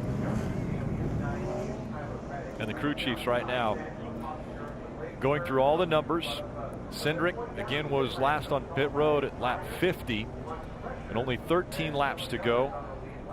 See Brian Wilson up on top of the pit box making the calls for Austin Cindric. So we talk about the decision to come to pit road with the last pit. We have Cindric was on pit road at lap 50, Allmendinger 51, Bell 57, Allgaier 63. So he has the freshest tires. Cole Custer also has some good tires. Unfortunately for Briscoe and Blaney, even Priest and Haley, as those tires get older and you get back in traffic, it becomes more and more difficult. So I do expect some to pit, and shockingly, Austin Cindric comes to pit road with 13 laps to go. I am baffled by this decision, Dylan. And Steve, as you heard, there was some discussion and debate about what the decision was going to be, but they're going to opt to come down here and try and make up that time that they lost as the crew goes over the wall to change tires here. We'll see how good Austin Cindric is on this restart, Marty. And others behind them coming down pit road. Ryan Blaney among that group. He's still saying the same thing he said all day long. I just don't have the drive off that I need. Also at the very front end of pit road there you see Chase Briscoe. He's coming as well. 4 fresh Goodyear tires. So of the guys who stayed out, Steve, there's going to be a lot of tires, new tires behind them. It's going to be a fun restart. Cindric, Briscoe, Blaney, all running up in the top 5. And all have decided, well, here we go. Let's see how good fresh tires work. We know that when you have a carcass on the racetrack that's of a tire, it's not good.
bringing the whole family to a NASCAR race has never been easier or cheaper. Kids 12 and under are free for every Xfinity and Gander Outdoor Truck Series race on the schedule. Go to visit NASCAR.com/kids tickets to learn more. Kids having a lot of fun making memories here at the racetrack. Dylan. Rick, we've caught up with Brian Wilson, who's calling the shots for Austin Cindric. So you pit from the lead there. Why that decision? Yeah, it was a tough call right there. I didn't like the fact that the second row had fresher tires than us. We actually talked about this scenario before the race. We felt like this was enough laps to where tires matter. I like where we're lining up right here, but it's going to be an interesting 10 laps to see if we can get back to the front. Yes, it is. Thanks, Brian. That is a tough decision. I'll be frank, I don't like it. I like track position, but it sounds like that Brian and his driver, Austin Cindric, have had this discussion, and we talk about relationships. The driver and the crew chief have to be on the same page. I don't like the page they're on, but I think the driver and the crew chief agree, and that's really the key, because it's up to this young man driving the 22 now. He's going to start on the inside, and when they drop the green, he's going to have to dispose of 4 or 5 cars very quickly or get some yellows if he thinks he's going to have a chance to catch Allmendinger, Bell, Allgaier, and Custer. We know it's going to be a lot of fun to watch. Rutt, where are you watching from? You know what? I'm down here just outside of Turn 1 getting ready. This kind of stress, this action, this reminds me of what I saw last night at Outlaw Speedway, just up the road in Dundee, New York. Great dirt track up there. Tyler Seary and his team have kept that thing going. Kurt Busch was out there last night. You know, NBC on NASCAR, it's all about my track, my roots. We saw that last night. It's the same great racing action. A ton of those fans that I saw there last night at the track are out here today, and guys, they're about to get a great finish. It's going to be a 10-lap shootout when they come back by. Do you think we can get all the way through 10 laps without another caution, Steve? Definitely have a car wreck. The question is, will they stay fired up? So interestingly enough, the inside line here is the right-hand side, but Allmendinger, the leader of the race, has chosen driver left. I just assume that's because he feels he's going to have the best climb through the S's. That puts Christopher Bell on what would be driver's right. Behind him, Allgaier and those better tires. I look for Allgaier to push the issue and push it very quickly here down into turn 1. Allmendinger gets to dictate when they go. When they get into the restart zone, it's his decision. Allmendinger and Bell making up row 1. Allmendinger in the 10 on the outside. Bell in the 20 on the inside. Allgaier with those fresher tires in the 7. He'll be on the inside of row 2. Back up through the gears they go. They'll dive into turn number 1. No advantage between Bell and Allmendinger. Allmendinger off track. They spin behind him. The 11 of Haley goes around. Contact was made. Smoke all over the place. No caution yet. There's a lot of damage on one of the cars, though, as it sits just outside of turn 1. If it can't get fired back up again, they won't be able to continue around. Down the back straightaway, headed toward the inner loop. Look who's in this battle in the top 3 now, Reddick. And the caution is out, folks. Caution is out for that car stopped over there in turn 1. And a huge break for the 22. That's what he needed. He got 2 or 3 positions through that melee in turn 1, and now he'll line up somewhere 5th or 6th. So perhaps that call for tires might pay off as we see huge damage on the 93 for Bilicki. Josh Bilicki, guy who's been a part of sports car racing, had a lot of success on road courses, but the problem there were so many cars fighting for real estate as they got into turn number 1. It was a melee. See right here, Justin Haley, the 3rd car closest to you on the screen, gets put 3 wide. And then right here, Briscoe from way back gets down, and they're just too deep. Makes contact, but funny, behind him there was another issue with the 8, the 19 spin. I think there was 3 separate wrecks that turned into 1 yellow. There's no way at all Haley could have expected Briscoe to be there. You can see the aggressive moves. And Briscoe just way deep in the corner. It's just no way Haley could expect that. Briscoe overdrove the corner, got into the side of him. So you're going to see, though, that's road course restarts. Late race road course restarts. They always get crazy. Cindric in that 22, Jeff, doing a nice job turning left and avoiding the spinning car of Justin Haley. He went from 9th to 6th on just a few sets of corners. The big contact for Bilicki was into the door of the 11 of Justin Haley. That's where all the damage took place, right there. They also caught the 19 of Brandon Jones. We ride along with Allmendinger. North side, got a push coming. 2x2 only.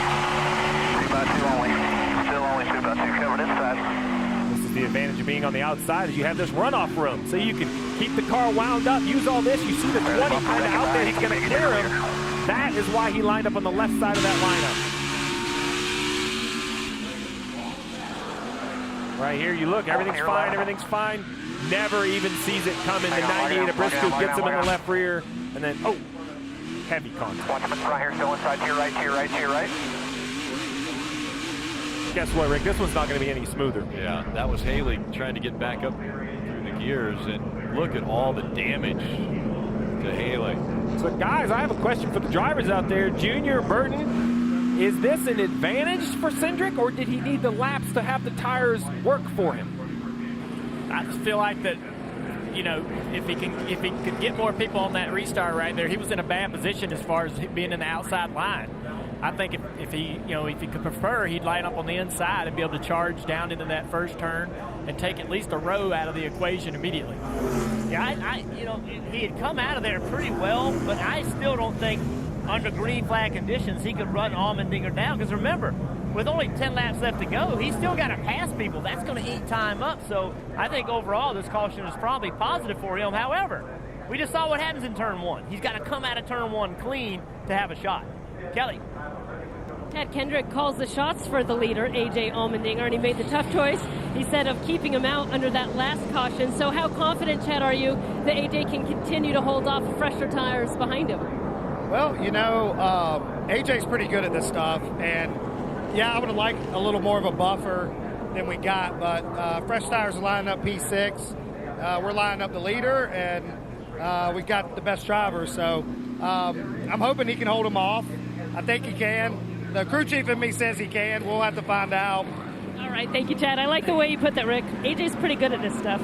Yes, he is. Allmendinger with 2 wins in the Xfinity Series.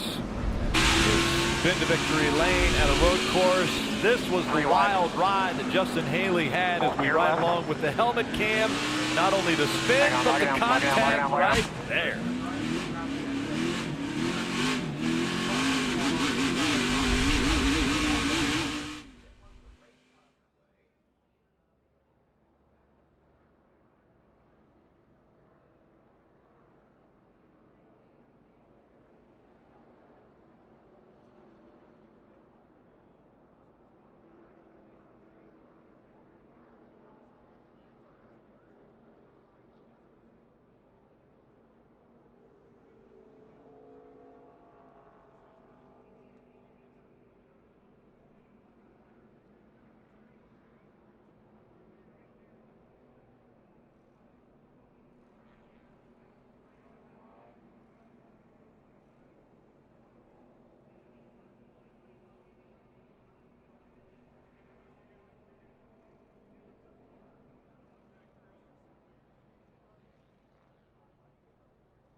Second straight road course in front of the drivers. The NASCAR Xfinity Series, that's coming up with a stop at the Mid-Ohio Sports Car Course. That's next Saturday. Race coverage on NBCSN at 3 p.m. Eastern. More road course racing. More road course racing.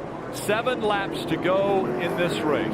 Allmendinger has chosen the inside lane. This time, Bell will be on his outside. That surprises me. I thought that outside from the 10 really worked for Allmendinger. The big three, the Xfinity Series has been dominated by these three. Can they get up there and challenge Allmendinger for this win? We're about to find out. Allmendinger again in the 10 on the inside. Bell on his outside. Bell has said, I'm not a great road course racer. Well, today he could change his own mind. Green flag back in the air. Here comes Tyler Reddick looking to the inside with the 2. Allmendinger swings a little bit wide. Allgaier, and now in front of him, Allgaier trying to take the spot away, trying to take second. They fight coming in, and around goes the 20. Bell sideways. He keeps it straight. They keep going. They all stack it up coming into turn number 2. What a move by Allgaier. Up the gut, sliding Bell out of the way, and that's allowed Austin Cindric to get away with the lead in the 22. Okay, you see the tire rub there with the 7, Allmendinger, but Cindric with all his new tires is in the position that he wants to be in. Running second with an opportunity to run down our leader. He's just got a long ways to go before he'll be able to do it. He got the track position he wanted, but all of that chaos allowed Allmendinger to get out on him, so he's going to have to hit it perfectly. You see Bell out of the groove, way high. He's got to be upset. Got run into in the S's. Now he's trying to battle back, get the position back. You see Bell inside the 2 of Reddick, but what a move by Cindric to get through that up the S's. He threaded the needle, and for that reason, he's cleared into the second position as Reddick and the 20 continue to battle for the 4th position. Right on the back bumper.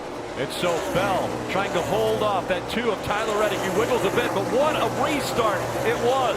Yeah, you see Allgaier's in the middle there in the bright red orange car. He has nowhere to go. Bell tries to get on the racetrack. Allgaier can't move over. And then a great job by everyone involved to not run the 20 over. And look at the 22. Basically in the grass, he has cleared him. And that gives him the track position. But now it's about lap time. The 22 has the fresher tires. Can the 20-year-old run down the road course veteran of A.J. Allmendinger? A.J. Allmendinger through the inner loop. Coming to 5 laps to go. Cindric with those new tires, trying to run him down, trying to make up ground. I think the tires cooling off for Allmendinger on these cautions is going to give him that advantage, probably hold this lead, but Cindric working hard to get it back. It's a long way to go. And how about, let's go back up a little bit. All the chassis builders back at Joe Gibbs Race need to be very appreciative of Christopher Bell. How he did not wreck that thing, I have no idea. That was an incredible save. Just an amazing save by Christopher Bell up to the S's. Here we come. We're going to check lap time. This time by, we have Allmendinger leading. He's going to run basically, let's see, a 73 Ford or 73 3 or 73 9. 1 and 2. Throw a blanket over almost matching lap times with 5 to go. Austin Cindric, the fast man right now in that 22. He's running in second. He has got a lot of ground to make up. Just over a 1.5 second deficit between himself and A.J. Allmendinger. Here comes Cindric in that 22. Entering turn number 4 and up the long back straightaway with less than 5 laps to go here at Watkins Glen. Into that braking zone of the inner loop, the 10-car Allmendinger, smooth, not locking up the brakes there, just trying to put together laps with such a big lead and decent speed. Hopefully his spotters are telling him, hey man, you're right there with the second place car speed. Don't push, don't make mistakes, don't give up big chunks of that lead. Just maintain where you're at, and you've got the race won. That's one of the hardest things to do as a junior. You want to be able to push hard, but you can see right there, there's no question. Austin Cindric is running him down. Isn't enough time? I don't know. Cindric ran the fastest lap of the race for him that last lap. So Cindric is going to be applying the pressure. Allmendinger can make no mistake. Sports can give you the highs and lows. It was Daytona where Colleague Racing got their very first win in the Xfinity Series. It was Ross Chastain who got them that win at Daytona. Then it was just a few weeks later that they were at almost an all-time low when Nick Harrison, crew chief for Justin Haley, passed away. He was only 37 years old. They were at an all-time low. Now trying to battle back and have another high. Colleague Racing driver A.J. Allmendinger out in front here at Watkins Glen, under 4 laps of racing to go. He gave up about 4 tenths to Cindric that last lap. As you see, Cindric getting closer. Looks like a pretty clean inner loop for your leader. And now here comes Cindric into the carousel trying to make gains. These are parts of the racetrack, the high-speed parts of the racetrack where those tires may take up some of that ground. At times, Jeff, AJ has sounded pretty dejected on the radio, especially when he was in second place before these cautions came out. You see Matt Colleague, team owner there. He has made no bones about it. He has put quality drivers in these cars to go trophy hunting. It paid off, as you said, in Daytona when they won there. AJ Allmendinger's job here is simply to bring him another trophy. Well, the gap is closing remarkably. Austin Cindric down to 3 car lengths, but if you're Justin Allgaier in third, you want to stay aggressive. We've seen how difficult it is to pass. As this 22 pushes the issue, there could be contact. Doing your thing, baby. He can't catch you. Keep doing it. Less than 3 laps to go. Here they come up into the S's. AJ Allmendinger in the 10-year leader. Austin Cindric is tracking him down. The separation is down to 5 car lengths. It's down to 4 car lengths. Less than 3 to go, and this is the battle for the win at the Glen. Trying to make ground in this braking zone. Cindric into the interloop. You see him charge and close that gap on your leader. Running really well here through the interloop. He's almost to the bumper of Allmendinger. Allmendinger stretches it just a little bit in throttle here, rolling this carousel. Allmendinger trying to keep it tidy, trying to get good drive off and extend that lead if possible down this straightaway. Not as good as driving Cindric, though. Cindric's going to have a ton of pressure applied to Allmendinger down here in turn 6, showing him he wants the spot, sticking his nose out just a little bit. It's going to be all over him coming off 6. Let's see what he does in 7. Can he set him up to make the pass in turn 1? And the gap is eliminated. Austin Cindric now to the back bumper of the 10 of AJ Allmendinger. Will he try to outbrake him as they go into 1? 2 laps of racing to go from the Glen. Here comes Cindric as he works his way into 1. Now it's still just feet as he looks to the inside, trying to take the lead away as they go into 2. Allmendinger tries to throw the block into 2, and Cindric will force the issue. But it's Dinger strong in the outside. He'll keep Cindric in the rearview mirror. These 2 battling for the win. Here's Cindric. He'll look outside. He'll look inside. He's given AJ Allmendinger the business out of turn 4. Cindric is definitely close enough to make a move here. There's the block. Allmendinger makes it impossible for him to go the inside. Allmendinger getting all kinds of pressure here as they exit into the carousel. He gives him the bumper. Cindric on his bumper, pushes him up out of the groove, making the pass. He's going to clear. He's going to take the lead now. What will Allmendinger do on corner exit? Did he move him far enough away? He used the bumper. That gave permission for Allmendinger. Allmendinger right on his rear bumper. Will he use his front bumper in 6? A little bit of contact, pushing him. Moon drives him in the corner deep, drives underneath him. Going to move past Cindric. Can Cindric stay close enough to him to return the favor? Whoever has the last attempt at the bumper is going to win this one. Now he moves to the inside. The white flag is out, side by side. Cindric out in front again. Austin Cindric looking for his first ever win in the Xfinity Series. 1 lap to go, presented by Credit One Bank. They dive deep into turn number 1. Cindric slides into 10 wide. Dinger goes wider. Here they come now into turn 2. Into the S's for the final time in Watkins Glen. Cindric trying to hang on to the race car, but AJ Allmendinger is there. He is on the back bumper. This is the battle for the win. Dinger wants the inside, and Cindric will not let him have it. Amazing run through the S's for Allmendinger, but Cindric pulling away toward the braking zone. AJ is not close enough to be able to do anything here in the interloop. Through the interloop, Cindric looks in the mirror, hoping to see a gap between him and Allmendinger to be able to get comfortable through this carousel. No mistakes for the 22 through the carousel on corner exit, driving away, extending that lead. Austin Cindric now has a big enough gap on Allmendinger. He can just be cool, be smart. You do not have to overdrive turn 6 to stay far enough away from him. Job done. Now set up turn 7, comes in a checker. Brian Wilson, the crew chief, made the call, brought him to pit road for fresher tires. The 20-year-old makes the final turn. He comes in front of the grandstands. He'll get his first Xfinity Series win. Austin Cindric does it at the Glen. Yeah! Thank you! Yes, I love you guys! Hell of a job, kid. Hell of a job, man.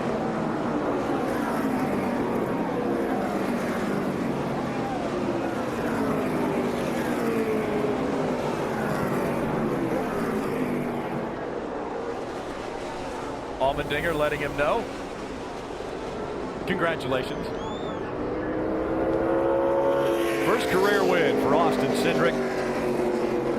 And what a battle it was. And Steve, everyone around the course actually brought this up, but turnabout fair play. If you're going to use the bumper on me, I'm going to use the bumper on you. And that's how you do it. That's how you push somebody up out of the way without wrecking them. That's great hard racing. You see all the competitors congratulating Austin Cindric. They know how much it means to get your first win. And you mentioned the call by Brian Wilson. I didn't like it. I thought keep the track position. He didn't. He knew he needed tires. He said they talked about it beforehand, and those tires are what made these moves possible for Austin Cindric. You mentioned the bumper. Well, here was the first shot right here. He moves the 10 up into the carousel. Yeah, he moved him out of the way. Perfectly fine, good racing right there. Put the chrome horn to him, up out of the groove. Yeah, then down here, A.J. Allmendinger putting the bumper to Cindric. And Cindric way off course, and I think now Allmendinger, it's his race to win. But Allmendinger drives into turn 7 and misses the corner. Right here he turns and doesn't get, see right there? He had major issues, and that allowed Cindric to get the run back on him. What is it about the Glen that gives us these finishes time after time? And you see the dejection. There is A.J. Allmendinger. Was close.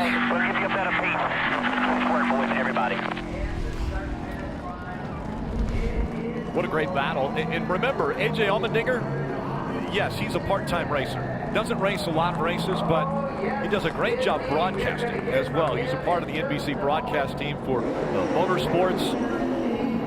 What a performance he put on today, making this 20-year-old earn his first win in the Xfinity Series. All right, come on, Austin.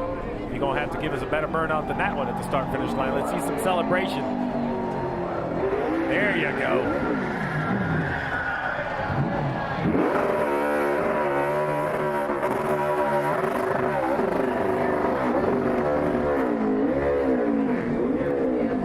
Well, I give him an A+ for the drive on the racetrack. What about a B- for a celebration? Be careful. But listen, look, think about the pressure this young man taking over this ride. Full time for Penske, right? Penske is expected to win and win at the Xfinity level. They've had other drivers, and Ryan Blaney in the car, in the second car today, trying to help Austin Cindric kind of mature and learn what he needs. We knew he was going to be good today with his road racing experience, and he proved it by beating one of the best, A.J. Allmendinger. Don't let it surprise you when Austin Cindric gets out of the car here at the start-finish line. He is not your typical driver build. Austin Cindric is tall. Yeah, he's about 6 feet 3 inches tall, way taller than virtually every other driver he's racing against, and now he's going to celebrate with that team.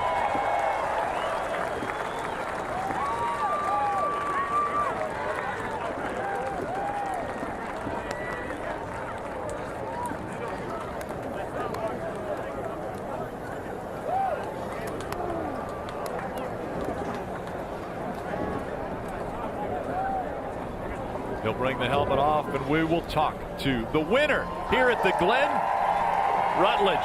Take it away. Here he is. Austin Cindric climbs out after that first win here in the Xfinity Series. Man, a long time coming. You did it. Congratulations. Yes. This is awesome. Oh, man. I got so many people to thank to be here. First of all, I shouldn't pick up 200-pound plus men. That's heavy. But man, you fans are awesome. Thank you for coming to Watkins Glen every single year. This is why you guys come. Thank you to Moneyline. They're just down the road in New York City. Oh man. Thank you to Discount Tire, Menards, Team Penske, Roger Penske, everything those guys have done for me. Snap-on, Pertec, LTR Printing, Ford Performance. Roush Chase, the best motors in the business. I'm so pumped. And after that last night battle, these fans are on their feet. Tell us, what do you want to say to these fans right now? I think you're welcome. That was fun, man. That's why you guys show up. I mean, AJ was pumped after the race. He gave me the hang loose. He's such a cool guy. So it was cool to be able to race him for my first win. And, man, it feels good. Congratulations. You did it, buddy. Thanks, Rutledge. Kelly? Well, and let's hear from the other side of that epic battle, A.J. Allmendinger, and you've been involved in a few of them here at Watkins Glen. He had 19-lap fresher tires. How much of a difference did that make? I think it made all the difference. We were pretty close on speed overall. And I just knew I was trying to get the lead on the restart, and I saw nobody was behind me. I said, oh, my God, this is going to work out perfect. and I saw the 22 behind me. I said, that's the one car I don't want behind me. So congrats to Austin, that whole 22 team, but him especially. He went in there and nudged me, and that was fair, and I went in and nudged him. You race how you get raced, and we tried to both, I felt like, be really clean with each other, but hard on each other. That's what racing's all about. So all the congrats goes to him. He deserved it. He was on it the whole race, and he drove the wheels off that thing at the end there to get by me. So I was out of tires. That's all I had, and just disappointed. I wish I could have got a win for College Racing and Death Wish Coffee, Lee Filter, everybody that's a part of this race team, Matt Collick for letting me do this, and Chris Rice, everybody a part of this race team. We were close. It's like as soon as KB went out, everybody's eyes opened back up like, okay, here we go. And it just when you take tires like that, it's all about getting lucky. If you get a restart where you can get by a chunk of cars, then it makes that strategy work, and he did it. So congrats to him. You have been a part of some pretty incredible moments. We always know the atmosphere at Watkins Glen is second to none. What would you like to say to all these fans here today? I love you guys. This is one of the best crowds in all of motorsports. So you guys are awesome. It makes it fun coming back here every year, and College Racing, keep having me. I'll keep doing it. So you guys were awesome today, and just do me a favor because I have to work tomorrow for NBC Sports. So I just want you guys going absolutely insane tomorrow. All right, thank you, AJ. Rick? Yeah, there you have it. He made sure to tell everyone. He's part of the broadcast team for NBC Sports, but he also put on an incredible show here today. This isn't normally what drivers have to do. Push their race car. He pushed it to the limit. As he got his first win, he becomes the youngest road course winner in NASCAR Xfinity Series history at just over 20 years old.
First win in the Xfinity Series, and he wasn't actually able to drive the car into victory lane. So he walks it to the celebration here at the Glen, winning the Zippo 200. Yeah, but I broke it.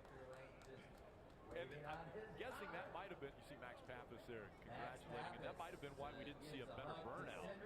Maybe broke something there when he spun in turn one.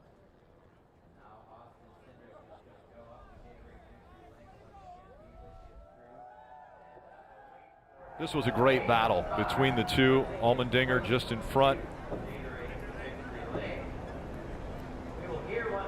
You see right here, you mentioned it, the bump and the pushing. AJ talked about it, how he thought it was clean, but at the same time, as rough as you could be, Cindric, a totally acceptable move, moves the 10 up one lane. Probably at this point wishes he'd have moved him up 2 lanes because that gave Allmendinger the chance to run the 22 back down and just gives him that shove into turn 6. He goes a little too high right here. That gets the 10 by, but then Burton mentions it. The 10 misses this right-hander and allows the 22 back in. Yeah, right here, I think it's A.J. Allmendinger's race, but as he turns to get into turn 7, right there he gets really slow. And so watch right here. See how high he is? He just missed the entry. And that allowed Cindric to get back alongside of him. So all of that battle is just so hard, right, to get your car slowed back down to hit that line after pushing and shoving. and Allmendinger just missed the corner, and that allowed Cindric to have a shot to get back to the front. Once the 22 got the inside into turn 1, he hit a perfect turns 1 and 2 and kind of gave himself a little bit of gap there, Dylan. Finally, that's the word he said on the radio. How about that? Man, you pitted from the lead with 10 to go. How confident were you that even without that yellow that you guys would have been able to drive back up through there? I've been on the other side of it. The 20 car had been pretty good all day, so I knew he was going to be hard to hold off depending on what lane he got on the restart. So I'm kind of bummed. I burned the clutch out of it trying to do a burnout, so my car's not here. My guys are having to do a little extra work, so I guess I'll have to buy him an even bigger dinner. But this is incredible, Dylan. I mean, we talked before the weekend, and we knew there had to be something to go wrong with 18, but this Moneyline Ford Mustang, Instacash, everything that puts this program together, I'm so blessed to be able to be here, and I'm so proud of these guys. Congratulations. Thanks, Dylan. Austin Cindric, a winner in the NASCAR Xfinity Series. Hugs all around for the team. And now you see the name in yellow. Austin Cindric, with that win, has put himself locked into the playoffs. There'll be 6 races still that they will have to go before they decide the 12. Brandon Jones now with the 102-point lead over that 12th position. So local news coming up, except on the West Coast at 6 o'clock on NBC. Post-race coverage. Make sure to go over to NBCSN for continued coverage from here at the Glen. And then qualifying for the Monster Energy Cup Series will be coming up at 6:30. So they will set the field for tomorrow's race, which will be at 3 o'clock on NBCSN. All smiles for the young man, the 20-year-old, able to outduel the veteran today in A.J. Allmendinger. It's Austin Cindric who gets his first win here at the Glen.